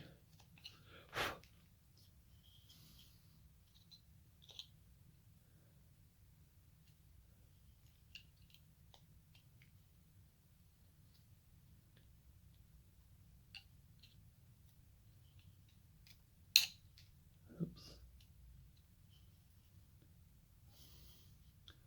And again, more cleaning up. I want some more shadowing. I want the hand to be pushing the sleeve away. All right, let's get over here and do the same. Now we got to remember over here. That's going to bother me for a while, so get that out of there. Now we got to remember that the hand is going to come. Here, let me round this first so I can. This is still the sleeve.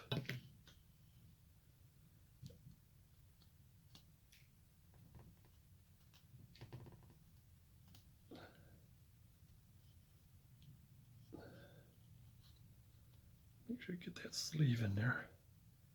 I think I may have took out too much somewhere. Okay, we'll do the same thing here. We'll round sort of the wrist, and as the fingers come in, round that.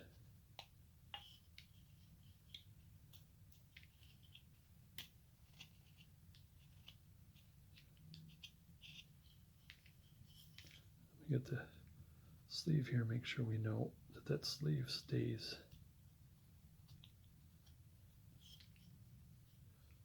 Okay, now pencil time. Maybe a little bit like this. And he is going to, and I was thinking about this after I put this in and kind of retrospect here, is am I going to shorten the beard a little bit, or should we just simply have the hand get inside the beard?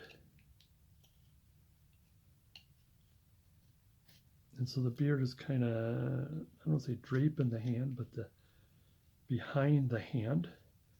And we can already see, I think this hand is going to be smaller than the first one. Just a little bit more, just a little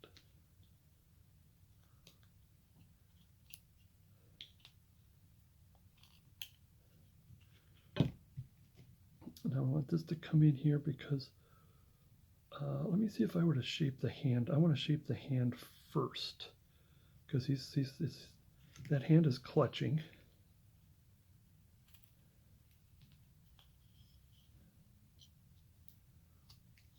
It takes some of the beard off while we're here.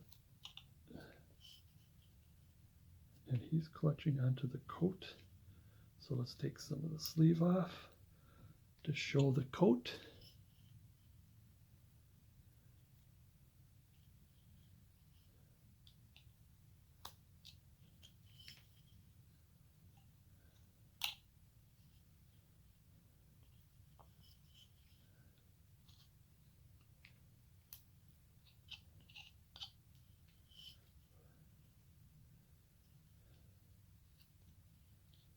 Let's bring the fingers down.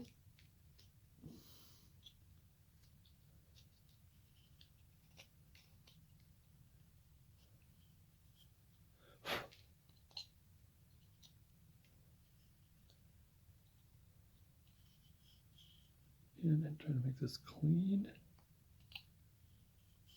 All right, now pencil time. He's got this here.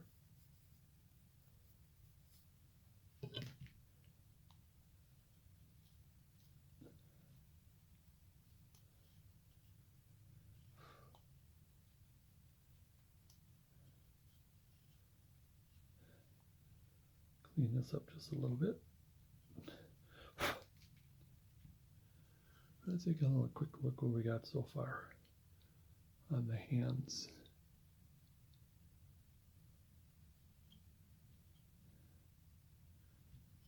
All right. Bring the sleeves in a little bit.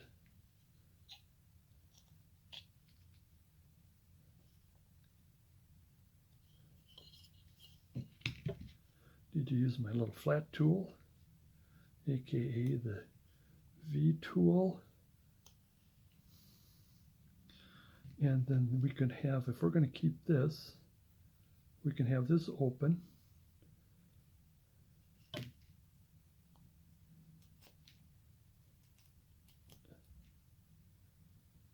And when you paint, what other color you got down here, you put that in there.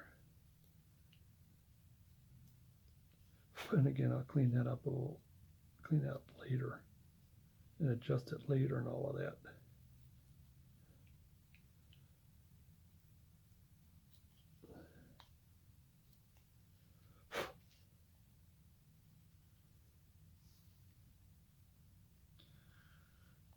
Okay, as I've said, this hand, or is it? Oh, I don't have a ruler handy. From here to here, from here to, yeah, it is. This one here is a little larger. I'll take the top off.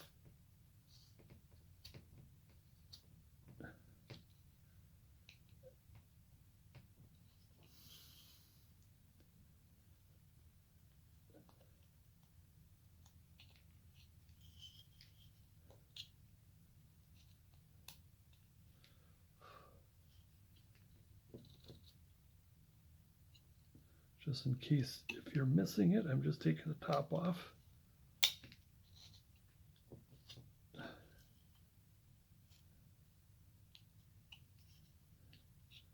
Rounding this again. So I think the hands will be about the same.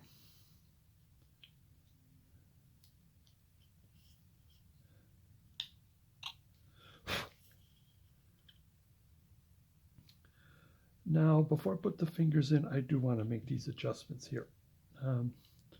This one, I'm going to take my round tool. I think it goes this way more here. No, hold on. I need to get rid of some of this, and this is one of the reasons why I didn't want to shouldn't have put the tufts in over here, because that'll shrink it a little bit.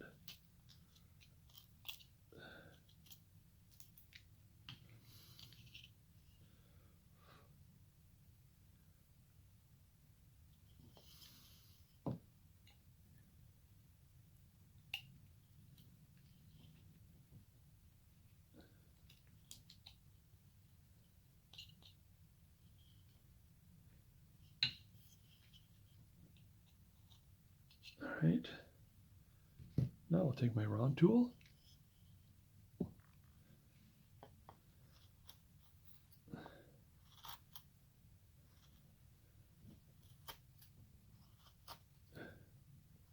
Which is another number 11.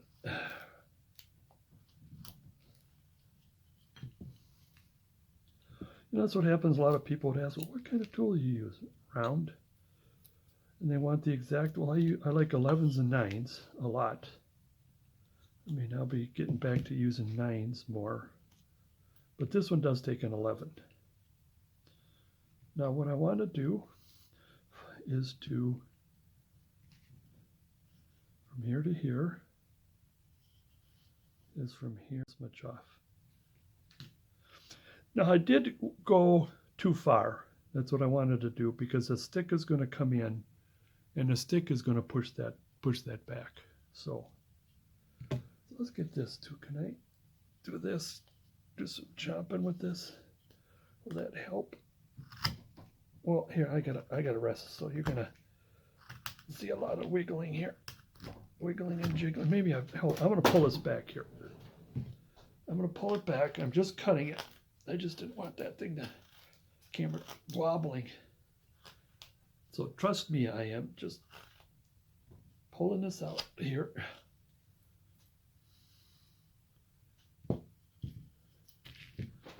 Get back up. Do my power carving, as it were.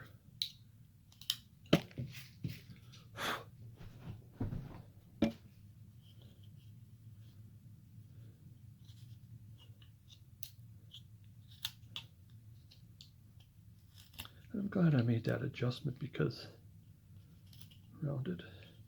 See some red there.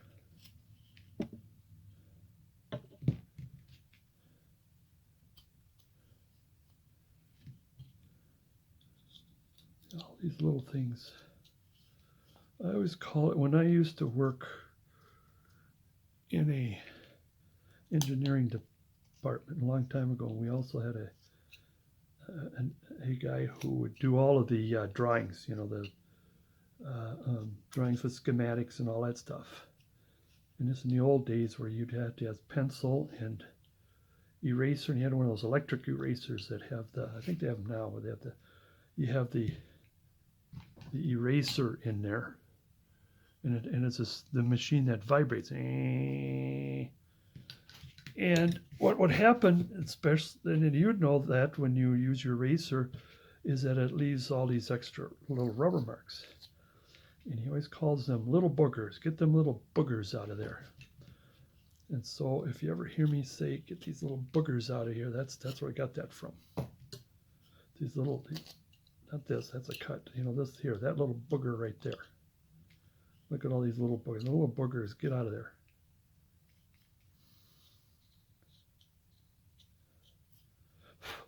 Taking the pencil mark, and I'm sure I'll come back to cleaning this up.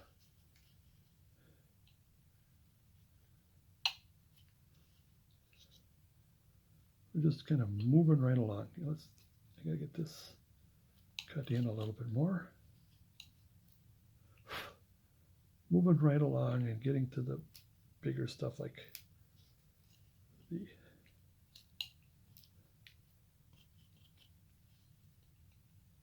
face and the eyes, and here, of course, the hand. And I'm going to have to get a little tool. I got one of those little, what do you call those tools? Little dockyard tools. I can take them out right now, but I just don't want to putz with details like that. Wasting your time there. All right. Okay. Now let's get into the hands. Now the hand is this one here. This is where the fingers are going to go according to that. So middle finger, or separate, yeah, then one of the things that I've had, I don't know if you, is sometimes you get it goofed up where the pinky gets to be too big. So I'll start with the middle and give it a look as it's still in the center. See if we go a little higher without banging here. I guess I'm going to keep banging against the little knob there that's on the stem. All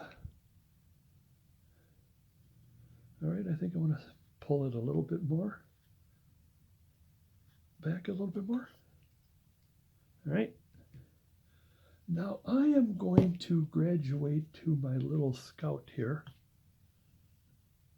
my little knife, and let's just put the separations. So about a 10-degree or 20-degree angle this way. Flip it over because you still got your 10-degree angle this way. So you're creating separation and you're creating shadow. just to get started here. Now you can see how way off this is, and now you adjust from there. Get that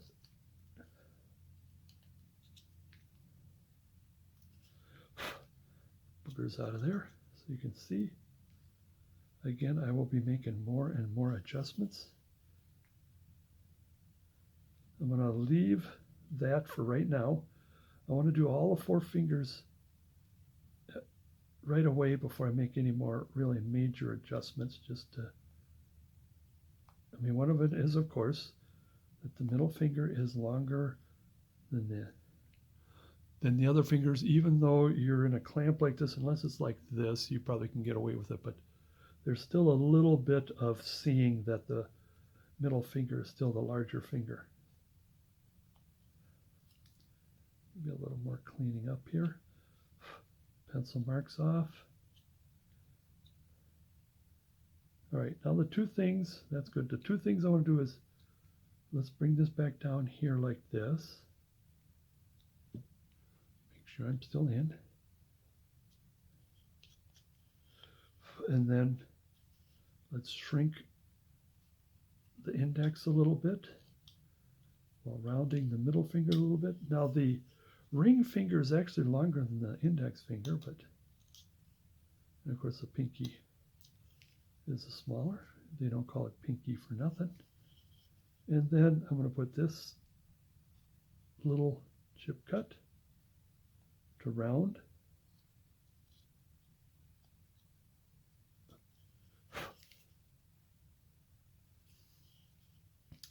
And then the pinky, I want to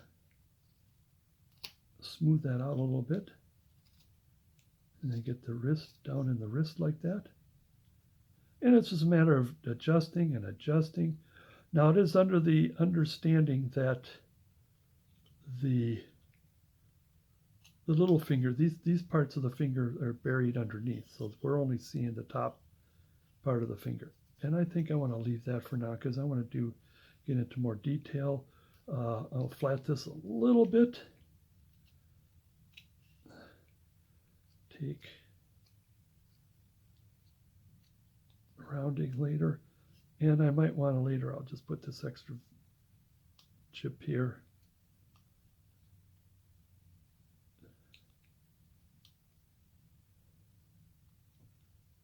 And you might want to put in, a lot of people put that little like a V in there for the veins or the bone. This is more better detailing than my last one. This one will help get some of the boogers out of there. But I want to leave this now and clean it up later. As long as you got the major parts in, we are sehr gut. Let's do the same here. This is going to be relatively the same because he is pulling on and holding on to the coat, so it's almost relatively the same. But I want to bring this forward a little bit more. Oh, it's back to 10 o'clock in the morning again.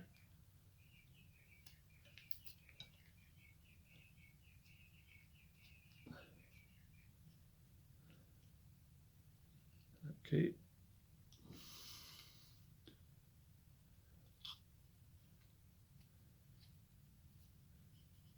While I'm at it, let's round this a bit.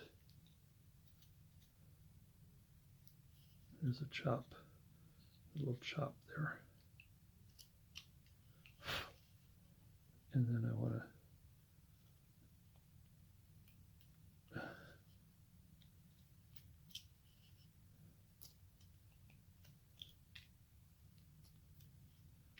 all right, I seem to have gotten off track, but I'm trying to carve everything, smooth everything around it.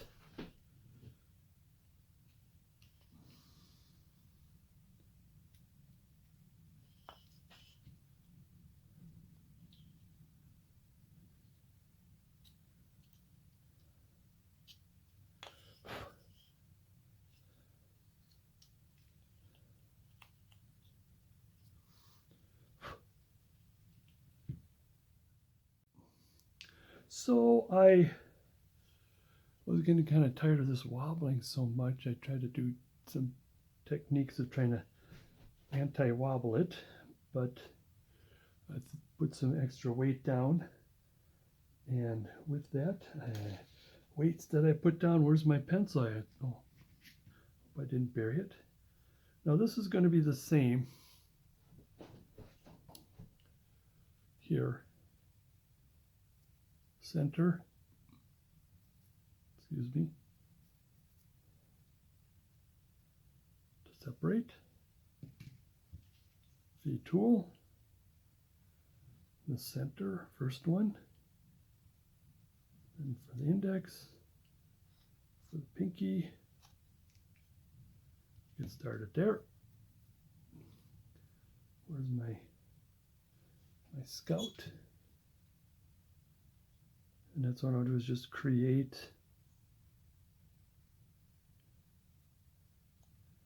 the shadow and the separation. 10 degrees one way, 10 degrees the other. Got to see where I am sitting. Let's adjust.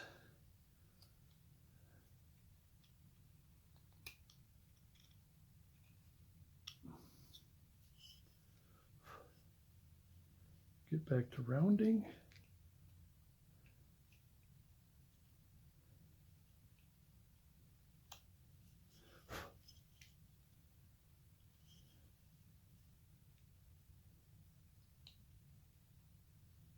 Make sure I smooth this out a little bit.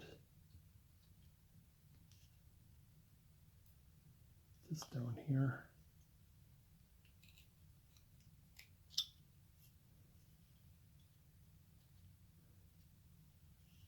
Over here, around this a little.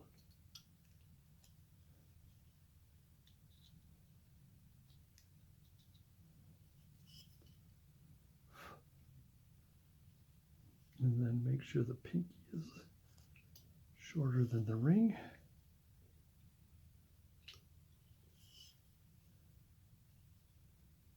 I want to separate these a little bit. Did I do that there? I didn't separate them as much. I'll come back to that.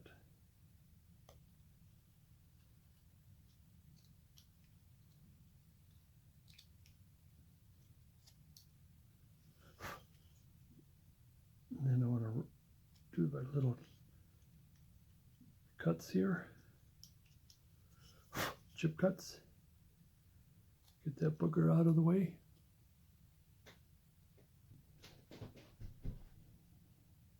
Clean here.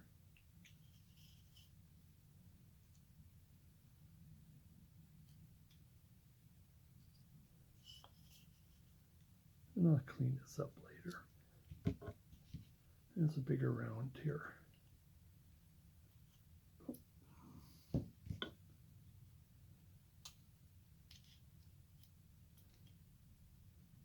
That'll clean up later. Well,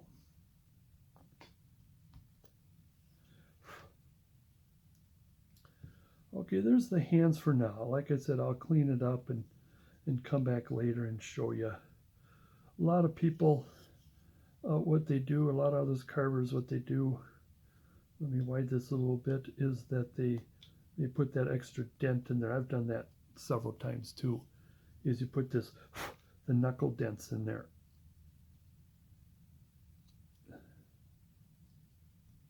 It adds more realism.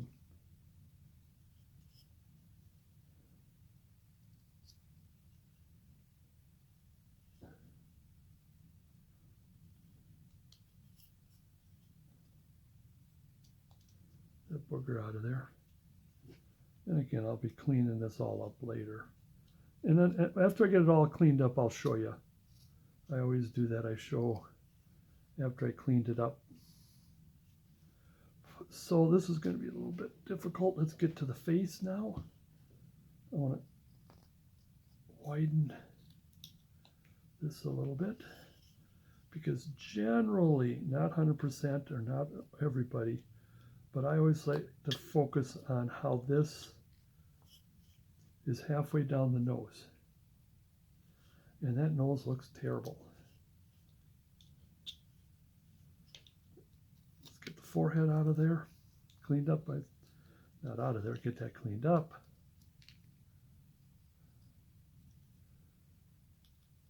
I'm going to put some hair in, some room for hair.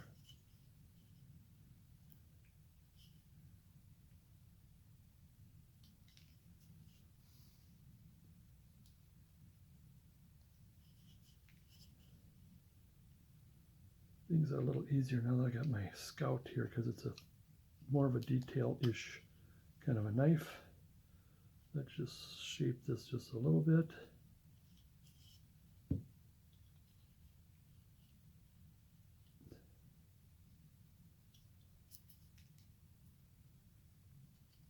Well, starting to create shadow, but we'll have more shadow when we get the face done. I just want to clean this up a bit.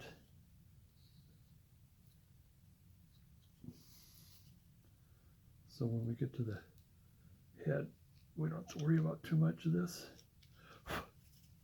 being in the way. I think I need a little more here. Now what I also need is to whiten this a little more. I don't want them to look too cross, too upset.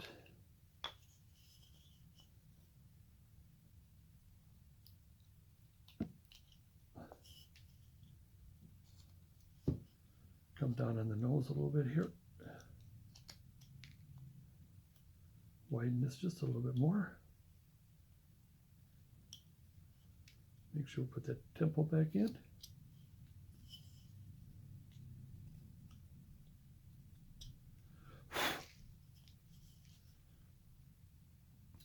Like to straighten that nose out a little bit while we're at it.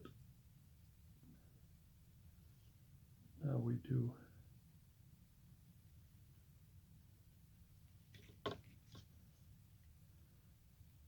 we can get that started. Well, we don't have to get that started right now. I just wanted to make a little adjustments to get going here. Thin this part. Now let me take out, I want to kind of straighten the nose out a little bit before I do the eyes, or before that let's put the hair in there before I forget.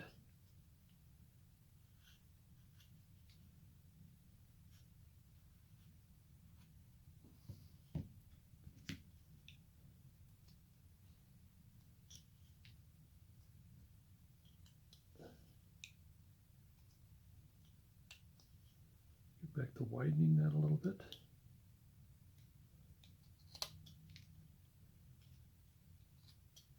All right, here's what we want to do is put the cheeks in. And when we put the cheeks in, then we'll shape the nose a little better. Now, one of the things that I keep forgetting that I've learned a while ago from Floyd Radigan is whenever you do stuff like this, is especially the eyes, start on, since I'm right-handed, you start on the left one first, so you can look at that while you're doing the right one. I think I've said that in many of my other videos, so. And the cat has just popped on the table. So let's put this in quick.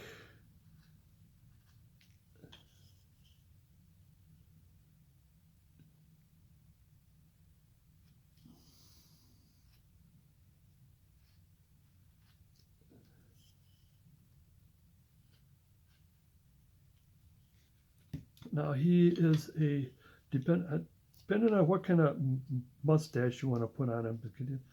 Him being old world Santa, he'll be having a long mustache. So let's scoop this a little bit. But I'll use that for the mustache. Let's make it a little more rounder. Use that for the mustache. Now according to this design, I do have him have this long kind of a upside down pitchfork kind of a thing. You can do whatever you want. This comes around. Oh, I did it again. I should have done this one first. that still turned out all right. It's still in.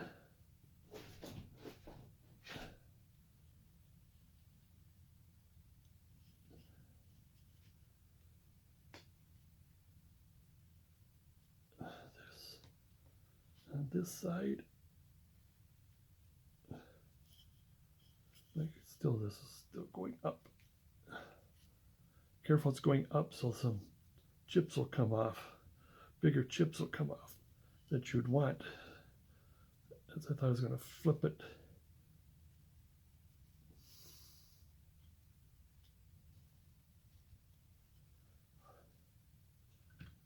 Now let's take the knife and figure that in.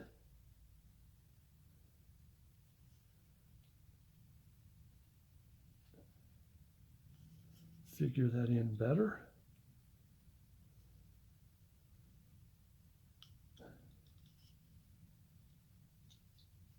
It's still in? Yep. Let's do this by lifting the, oh, I forgot to do this to the cheek here, sorry.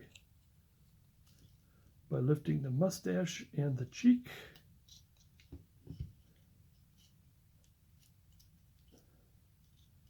That booger out of there.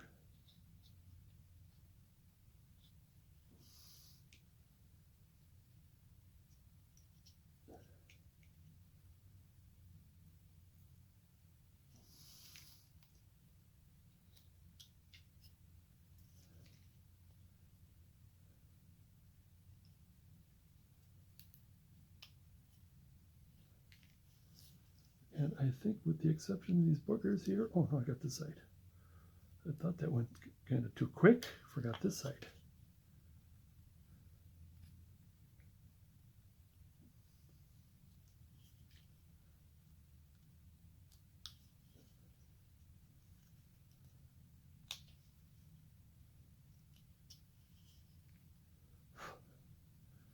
So what I want to do, again, I'm going to skip a lot of these boogers here, is that work with the nose a little bit. And I've been playing with the nose a little bit more. My other videos, I just kind of like, oh, it's like that. It's good. Leave it and move on. And you could. And I always put this, let's do this. I always put this in.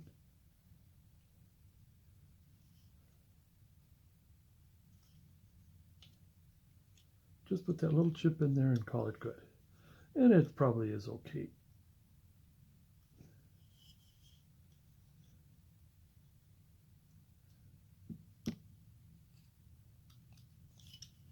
And it is relatively okay, other than the boogers. Oh, the cat found a bird. What is she looking at up there? Is that the hawk? I think it could be the hawk. Got a Cooper's hawk that stays all winter long, year long. Okay.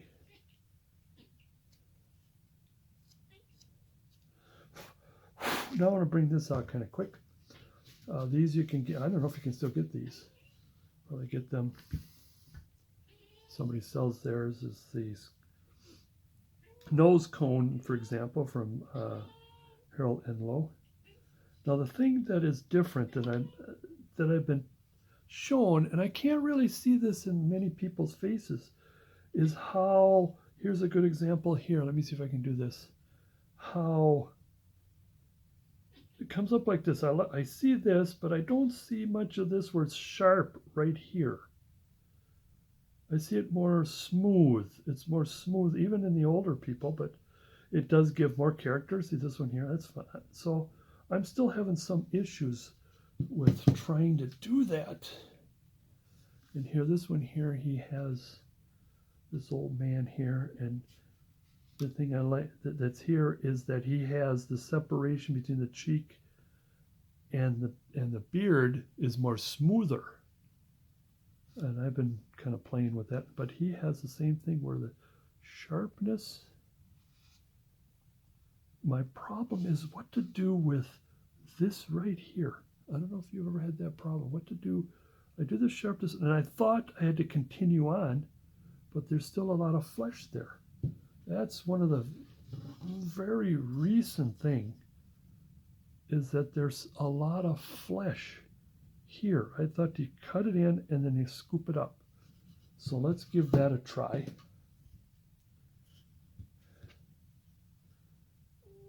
You scoop it in like this. You in like this. You cut that, but leave that or just kind of smooth that a little bit. I think you smooth that a little bit more when we get into the eye. Yeah, it's got to be the Cooper. I can't see it from here. So we'll cut this here like this. I mean, I have nothing against this. It does have character. It just, I was having trouble seeing what to do with this right here is the problem. And I think what you do is, what I think I'm seeing is you leave this part and then you scoop here is what I think I'm seeing.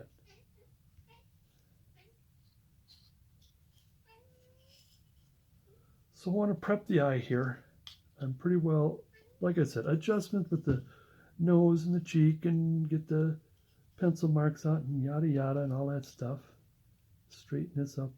I prefer doing this with my visor, having my visor on, where I can do more adjusting. But I'm thinking once you get to this point here, minus the eyes, is you're almost done. You're just in picking and putting the beard in stage. So I want to get going on the eyes.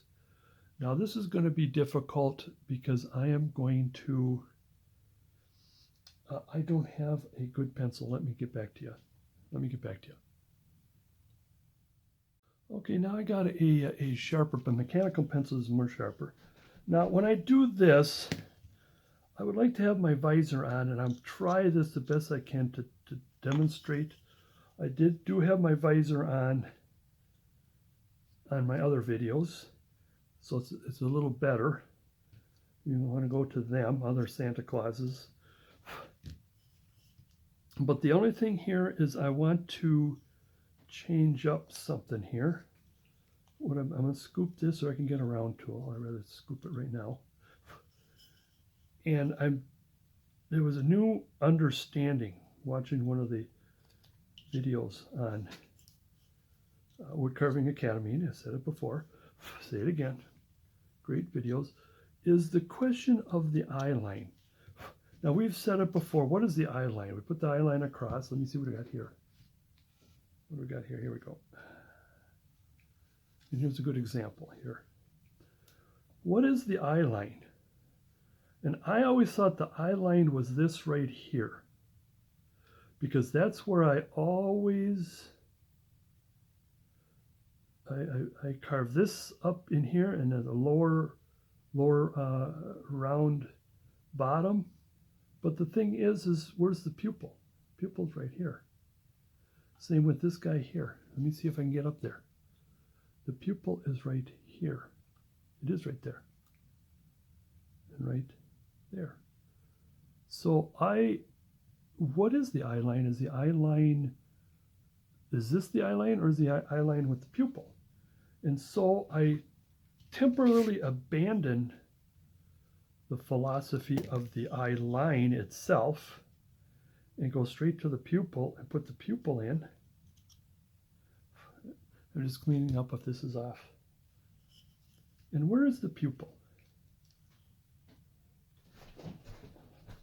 Where are you here? Okay, where's the pupil? And so if the eye line is like here, then the pupil would be here.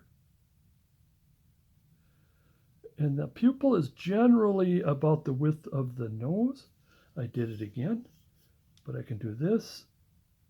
Put the pupil here. Now we can do some measuring, because then this is supposed to be the center line, and so this to here. Actually, it's from here to where the eye line begins. And I've been trying this, and I think it's a little more successful. Where's the pupil? Make sure, as long as right there, I'm happy where the pupil is. Once I'm happy where the pupil is, then I draw in the eye and eye line. And again, let me see, I do have my visor here. Let's see if I can have the visor on and do this at the same time without me getting unfocused, even though I got my bifogies on. Actually, I got my reading glasses on. I got a whole, instead of looking, can I do this? And I don't know if I can. So I'll give it a try. Okay, it is better here. Make sure I'm in the camera. Well, tilt this just a little bit. All right. So, oh my God, there's that. Now I'm really seeing the boogers now. And I will be bumping into the camera a bit like I've done before. And now I put the eye line in according to the pupil. Is that focus? It looks like it's unfocused when I look at the screen because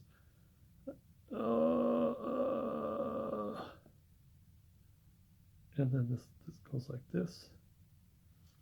I did it again, got the wrong side.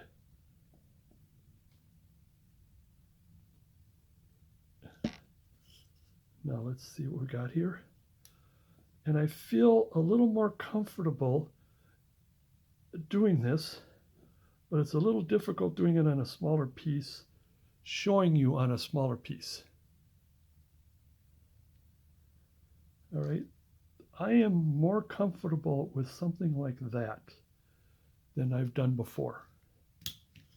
Pupil first, eye line second. I need to clean this. Okay, here we go. You've seen this before. I'm going to go on this side. Is it take your pen knife or your detailing knife, and you just draw firm. Whoops, careful. And this, and you draw this, and draw just a little, like I showed before. Where is he? Is that the mouth? Where's the, okay, here. How you go high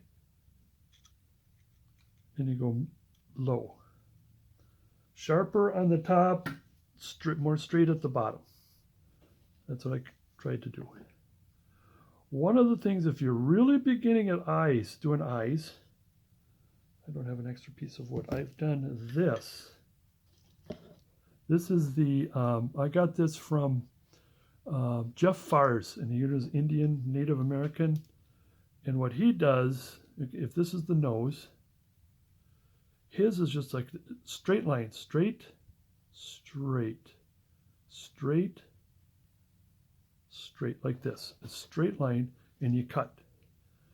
And the thing is that when you keep cleaning and cleaning, those straight lines begin to bend. So you could do that. Now after I cut these in, I want it to sharp here, here.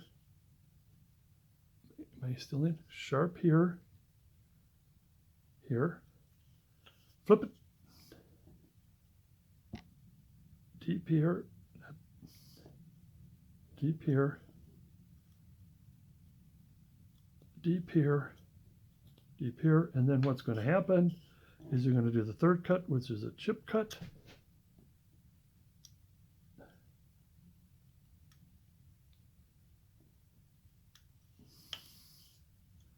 Same with here.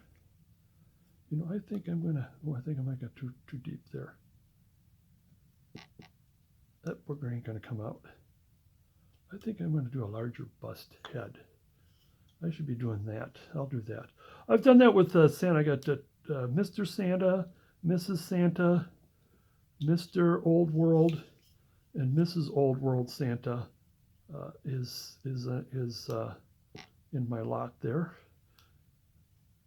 So that was more focused on, here's how we do the eyes. And here's how we do the nose and blah, blah, blah. I think I might have to update that. I need a little bit of the top. And then from there, you cut down. Because the bottom of the eyeball is deeper than the top, because that's where the pupil is on the top.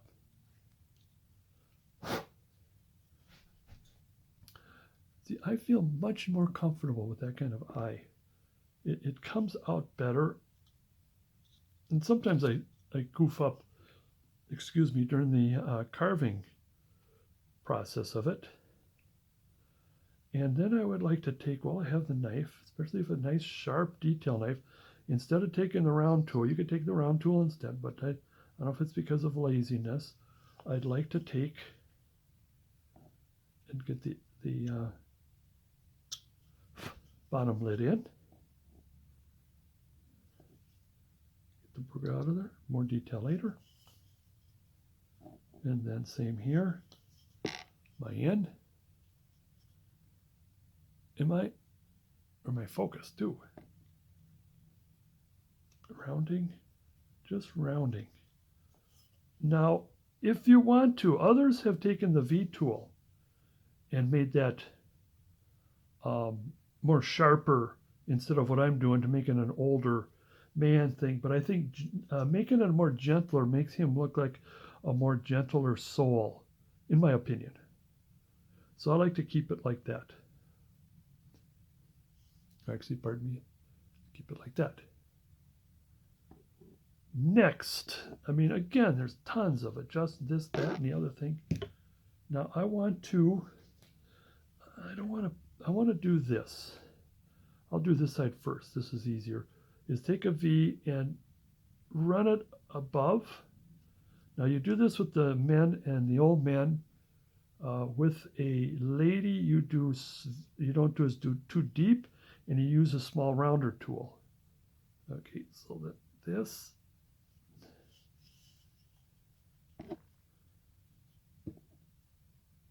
Is it still in? And it just come around there.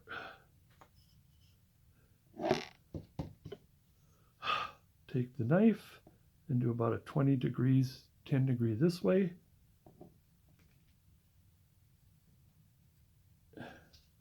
Come back. Now you could do either a 10 degree or more of about a 30 degree. I don't think I could do this with the camera here. Being this close up.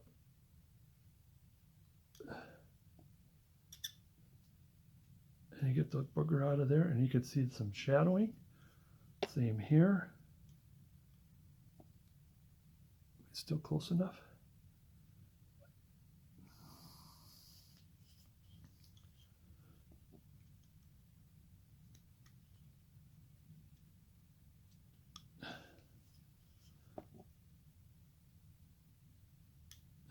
All right, there you go there. And then I want to add this little extra circle here.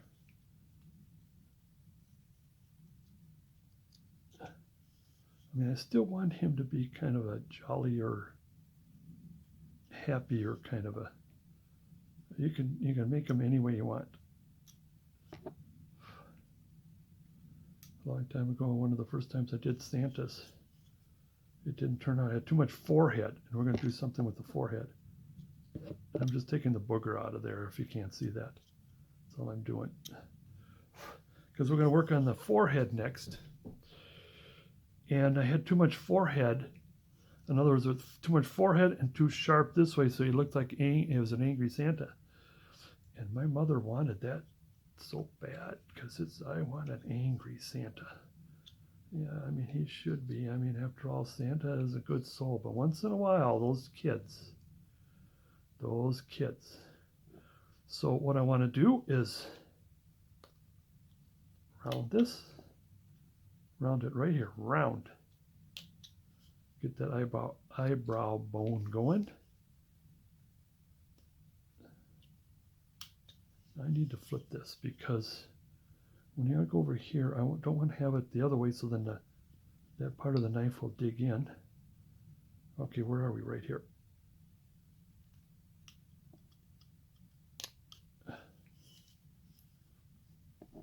Now there's two things you want to do. I mean, what I've been doing in the past, I'm going to stop right here, is do something like this. I have made this more sharper.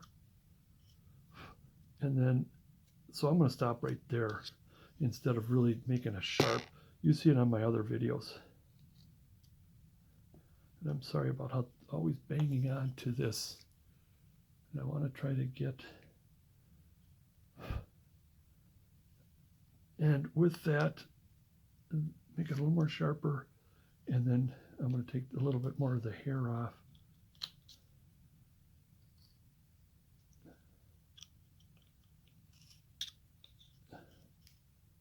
I'll get out of there.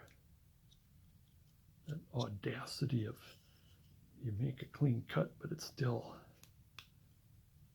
All right, again, there's a lot of adjustments. While I'm here, just maybe finish this off. Probably doesn't matter. I'll finish it later, but I'll do it now. Adjustments later. So while we're at it, like I said, I will clean this up more. There's way a lot of, while we're here, because the next step is the hair or the beard. And so I might as well do, I got a nice tinier V. And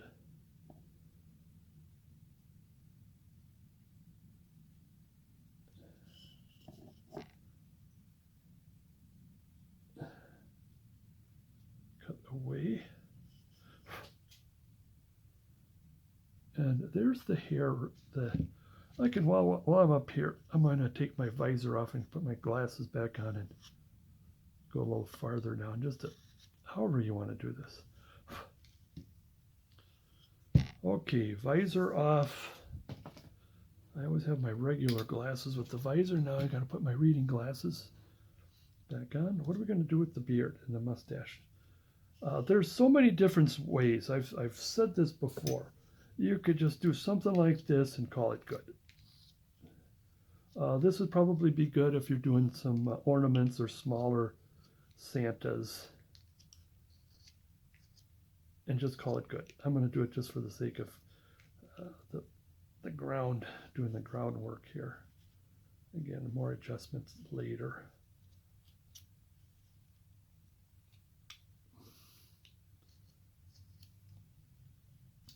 You can do that and call it good. Another thing, people would just take a round tool or a chisel and just whack it a few times and then call that good. And one of the things that I'm missing here is this. You don't see it that much there. While we're here, let's do that. Let's put that in. Because that looks too round. And here, I'll get out of there. Make sure I get that in there.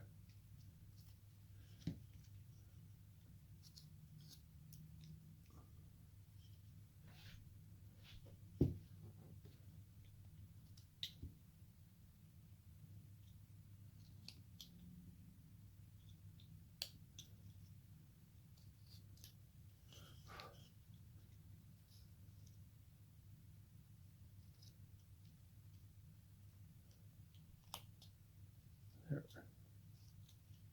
A little more straightening, but anyways, I was talking about, oh, I'm sorry. Well, let's do this quick here. I was doing it to the coat. Let's do this to the hood. And the other thing before I get to the hair that I noticed that I forgot, once I get this in,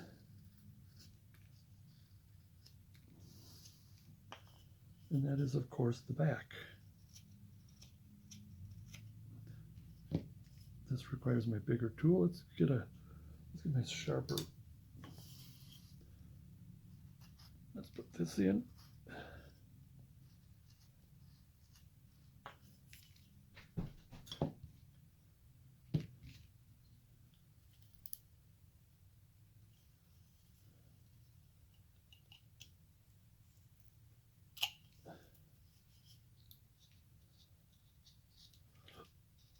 Around it here.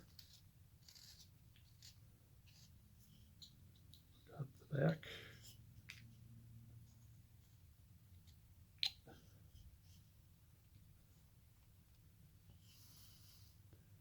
I might need to take some of this puff off here.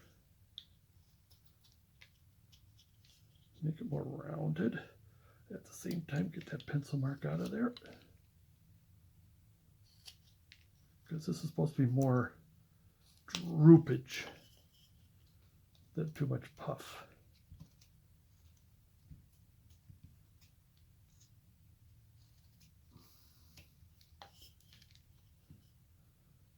Therefore, I want some undercut and rounding.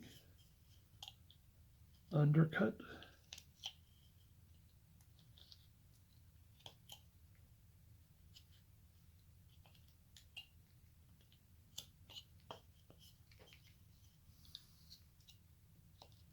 Let's round this a little more here this way. And you can put some dents in there for creases.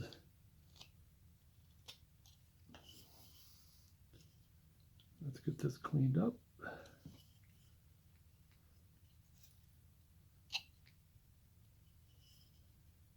This cleaned up a little bit. And seeing, making sure that the elbows are the same.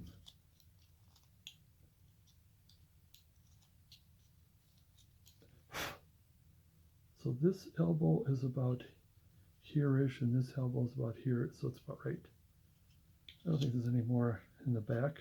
One of the things before I leave this is with the bottom, oh, I forgot the back of the foot, is I like to, this scoop right here,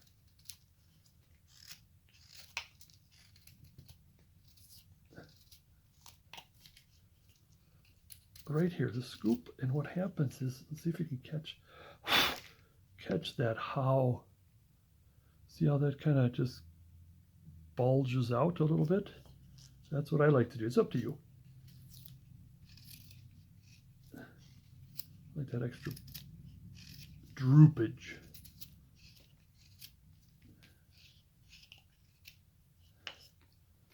All right, so we'll leave that. The back of the foot here is come at an angle like this. Now this has got to go this way because that's the heel. And that is up like this because it's coming, he's coming down.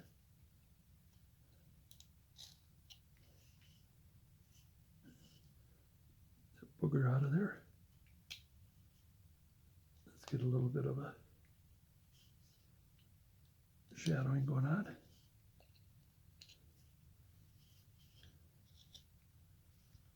All right. Now, before I get to the beard, one more thing. This is what I want to show you this quick, and I'm not going to do this. I'm going to show you what I'm doing. I've shown, I think I've shown this before. This is what I like to do. It depends on what kind of details you want to put in the tufts here. Again, getting back to the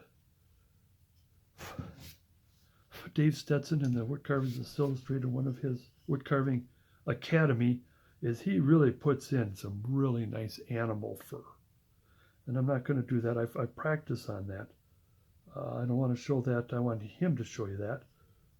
And there's a lot of detail in that. So what I do is just take my round and scoop.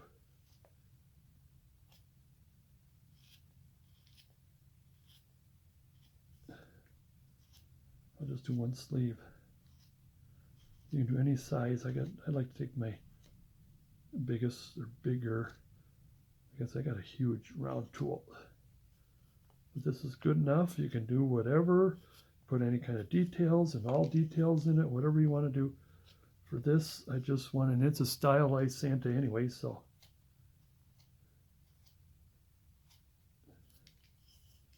So you do that all the way around, or whatever you want to do all the way around. Make sure everything's cleaned up. And now I want to get to the beard. Now, I've been working on more of a realistic. We can do that too. You can take your round tool and do the same thing on the beard as you did on the edges here. I'll just do a little, put a little extra to it. Where's the pencil? And since he's walking, now let me see, if he walks, if this step is up, therefore, and I didn't put the swing in him, I would have tilted him a little bit or put this a little farther, because if you put the foot, therefore his head is more that way.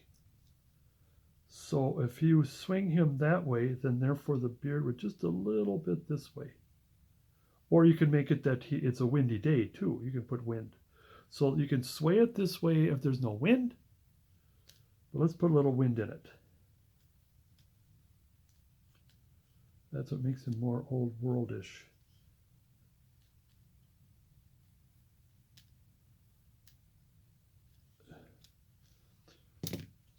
And we start with the bigger tool. And again, Wood Carver's Academy, Dave Stetson has one, a beautiful beard. I just didn't want to spend too much detail on this, but just enough to make it a little more interesting.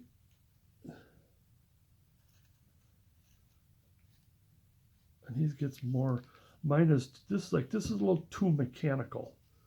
His is more realistic. And come to an end like this.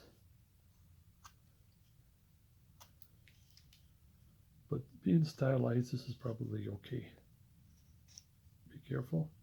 Same with, well, the mustache, we could have done that. I didn't think of it. Have the mustache. This one sway and this one sway. I didn't think of it. But if I put a little bit of a, pretend that it's going this way, some dents to it, that's what I did here if I got out of camera. Continuing on, put the dents in.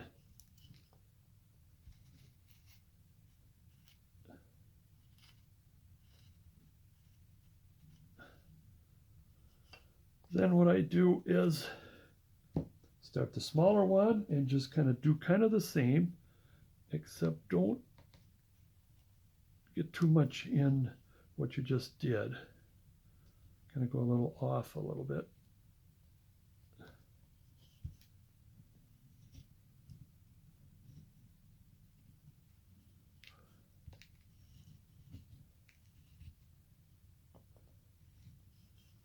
All right. Make sure we come to an end. Again, you can just stop right there. Is that good enough for you?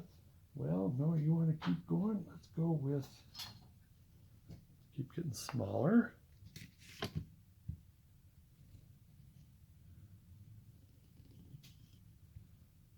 Maybe put a little extra hook in it.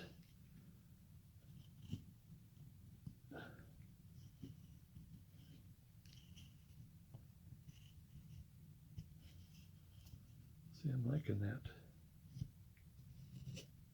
The extra hook with this one up, and then wait till we get to the smaller one. You say you want to go smaller too? Well, let's put this in first.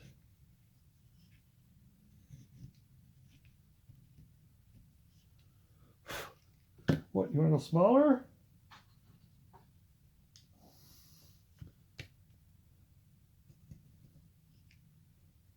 Really start putting that hook in there. Did I get off? Yeah, there we go. Got off the camera there. And you just keep going. Make sure this is, we want that to come to an end here.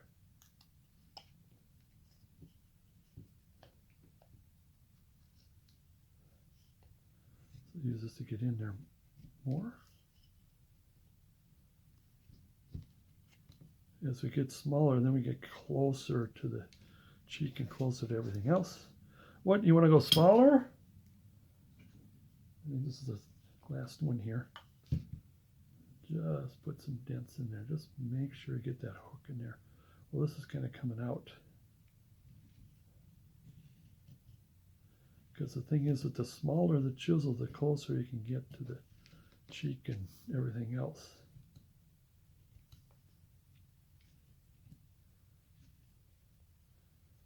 Again, put that hook in there with the smaller. The smaller, you get a bigger hook. Oh, did I get off again? Off the camera again? Oops, careful on burying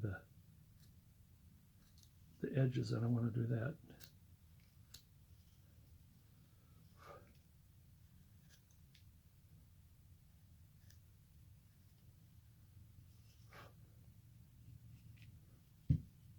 And sometimes you want to, the smaller you get, then you might want to do something like this, is to get inside the undercut. So you're undercutting that. See how that works there? Where this is higher and then it smooths out. You can do a bunch of those if you want.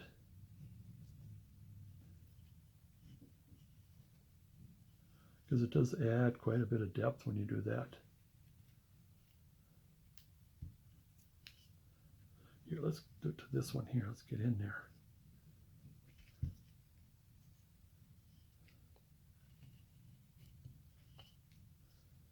I want to get my, oh, where's my, there it is. And just to bring this up a little more.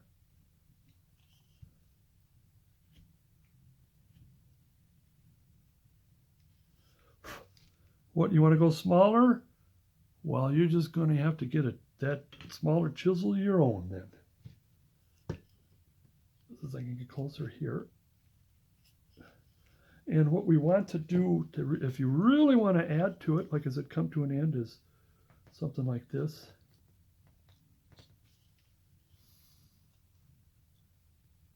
I'll only do just a couple. See how that comes to an end like that? Okay, here you go. Let's do that. And of course, I like that shadow. I like that shadow. Okay, so we worked a little harder or more on the beard and mustache than we did on this. What are they called? Not the tuft. I always call it the tufts. Not the siding. Oh God, I know. I hear you screaming. You know, what's an idiot? The fur. You can call it the fur. Anyways, and I'll round this off a little more, and I'm going to end basically right here, because it's all getting down to picking and detailing and all of that, and I'll come back to you with this. This is all cleaned, and I'll just come back, straightened out, fixed up, whatever, maybe some creases. Sometimes I put this crease in right here.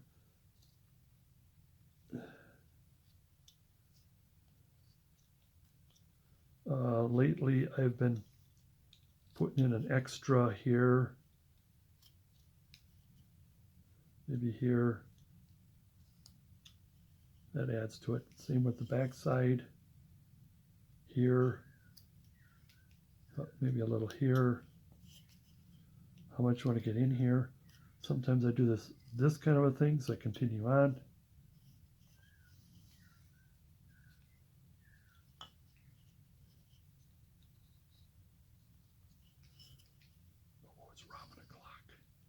It's Robin o'clock. Get that out, and then one more of this. In fact, I want to go a little deeper here, or farther down and deeper. Again, one of these, and I probably can use this. I could probably use that as a, well, same on this side. Clean that a little bit. Am I off? Hopefully I'm not off the camera out there. When I forgot this side here, you want a nice cut here. Let's go on this side here. That'll bring that out. Might want to do another over here. Something like this. A little extra. Maybe another one. Now there's a book on wrinkles and stuff like that. This is more characterized, stylized-ish. And I need to, and then the other thing I'll come back to, I'm going to have to put a twist to this. The separation of the shoulder and the head. And make sure that that's in there. I'll have to adjust that a little bit. But again, I'm done. I'm done cleaning up, rounding up, blah, blah, blah. And like I said, I'll come back to you on this. Okay, here's where we're at. How can we do, where are you? You're right there.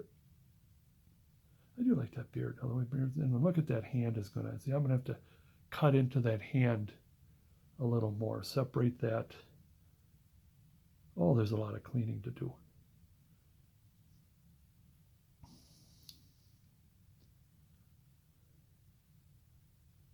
Like I said, I need to separate that. I just got it started there, separating the head and the shoulder.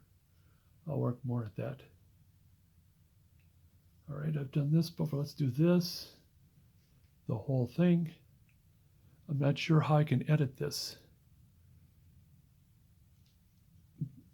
I was thinking about that. I'm telling you now, even though I'll have to think about it later, is if I'm carving like this, and you can see I got a lot too much of the screen, that I might shorten this, but then how can I'll probably have to cut it so you can get that. That's what I want to do, make sure I got the whole thing. And like I said, this is in my pattern book, 10 Santa, I think it's 10 Old World Santa pattern book. And they are pretty cheap if you go on scottcarvings.com, and you can get the ebook version, which is in PDF, which is cheaper than if you go to, I do have them in hardcover, or actually soft cover, and you can order that on Amazon. And for right now, and I'll probably get a stick in there. I'm not gonna put a bird or anything like that, because I'll get a stick, and I'll show some, if I can remember, show some. I got a locust tree, and it comes off these really punky looking sticks. I really like it. It's really punky. I've got it so if you don't have to have the stick straight, because if you have a stick, you can put a dowel in there and that'll go straight through. But you can have like really something punky right here, and I've got some that have this little gnarly stuff with little branches that would have come out, and it really looks really. Let's see if I can find something like that, and then leave it at that. And I believe I have some patterns of my birds in my other pattern books, and I think on my videos. So with that, I'm going to stop. It's mostly done here. Let me get back to you when it's nice and clean. All right, you can see I am done with this, and I did do a lot of cleaning up. Let's take a closer look. Cleaning up, put the shadows in.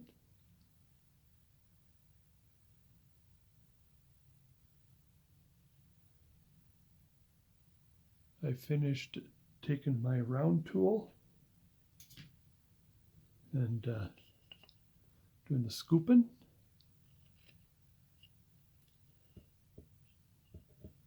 Clean this up a little bit.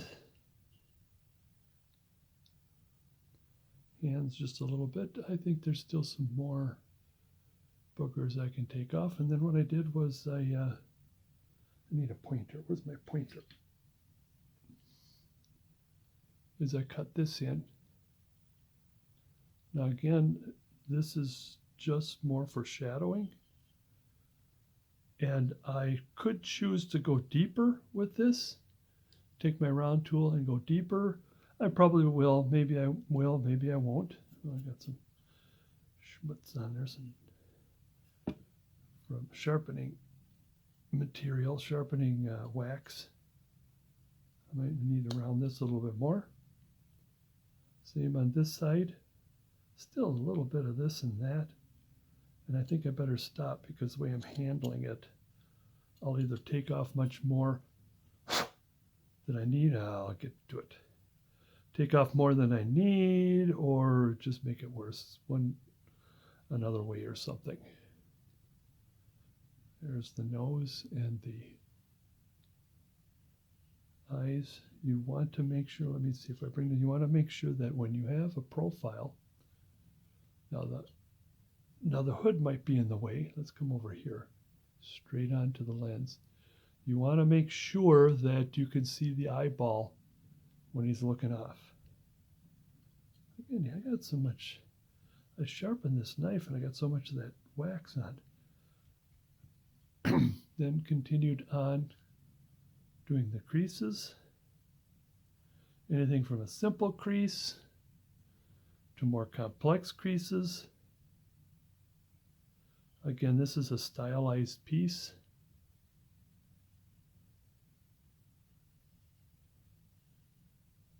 Finish the shoe. And I tried to, I hope I've accomplished, in putting a shadow in there to separate. For separation, again, a little more cleaning up. And what I like to do is I like to take a brown paper bag and just, and it does take off a lot of that extra. But generally there you are, and there we have it. And on to the next. And I did neglect to mention, sorry, I selected a stick. It's one that I can find. It's a little, it's something you can find in the yard. I found it in the yard, on in there. And it has this little extra on top. I might trim that just a little bit so it don't break. It comes down to the ground, and still it doesn't cover the face. I like how it's bent as opposed to creating my own. And I have selected a few others that might interest. This is what I'm looking for, is something like, oh, here we go. If you have something like this, it's the bottom. In other words, it's backwards. It goes like this from the tree. But when you have the stick like this, and I've had it so I would have not only a bird up on top, but you get a little notch here, and then you have a lantern that swings as he walks. That's kind of cool. So look for sticks like that. Well, you can look for any stick has something like that. And this is what I was talking about. The locust tree has this kind of thing, this kind of stuff going on. And it'd be kind of interesting having that up on top. From an old world Santa or a wizard. And look at all of that. Like I said, you could just, if you had a hole big enough and the stick is long enough, you can cut it in the center and shove on the top part on the top of the hand and the bottom from the bottom of the hand. And you line it up and no one would be any of the wiser. I have had, somebody did this a long time ago. I don't know who did this. It was, where they took the sleeve. In other words, you cut the sleeve, you cut the hand off, but all that's left is a thumb. And then you drill the hole and you carve a hand that's like this. You don't see the thumb. Let's go like this. And then you put the sleeve, the wrist in the hole, and it pulls the stick in. So you got the thumb is already there, and then it pulls this in with the thumb is already there. You could do that, but I think it's more complex than just simply cut it in half and shove the two pieces together. Now another thing, especially if you're out at the lake, look for these drift sticks. Oh, I love these drift sticks. I like driftwood. Now these are the sticks that you would see if you really looked on a lake that has some nice, the rolling waters with the wind and all of that. And you see these sticks just kind of going around like this with the wave. And whenever you see, just grab a handful of those. There's plenty of them about in your lakes. And it just has that nice smooth, I like how it does this. And even I probably might spray something like that so it'll keep it stiff from falling apart. But that's something like this is really cool. Another stick to watch out for, look for, is called dogwood. It's red. You get it in the winter time. after the leaves are gone, and more like in November, December, January, whenever you can get out there. Because what happens is that when springtime comes around, the red stick becomes green, and it's really cool having the red stick, especially if you paint a Santa that is white or a different color. White is very popular, light blue is very popular, and green. The thing you want to watch out about dogwood is, if you choose dogwood, is to use it to use it when it's fresh, because what happens is as time goes on, and if I try to shove this in, this is probably better than some of the ones I've had, and you could do this and you could see the bark just kind of pops right off. This one is kind of all right. Watch for your dogwood. But then again, now I think, now if I remember everything, there we are. You could put a bird on there. You could put like I said, a lantern. You could put an owl on there. I've done owls. Look at my other YouTubes and other pattern books that I have out there, as I mentioned before. And I'll probably do some more. In other words, just to get going. I will get to the non-Santa stuff later, but I just want to get going. Let you know that I'm still alive and still kicking and complaining and all that other kind of stuff. But all right, if I had not forgotten anything, there you are. On to the next again.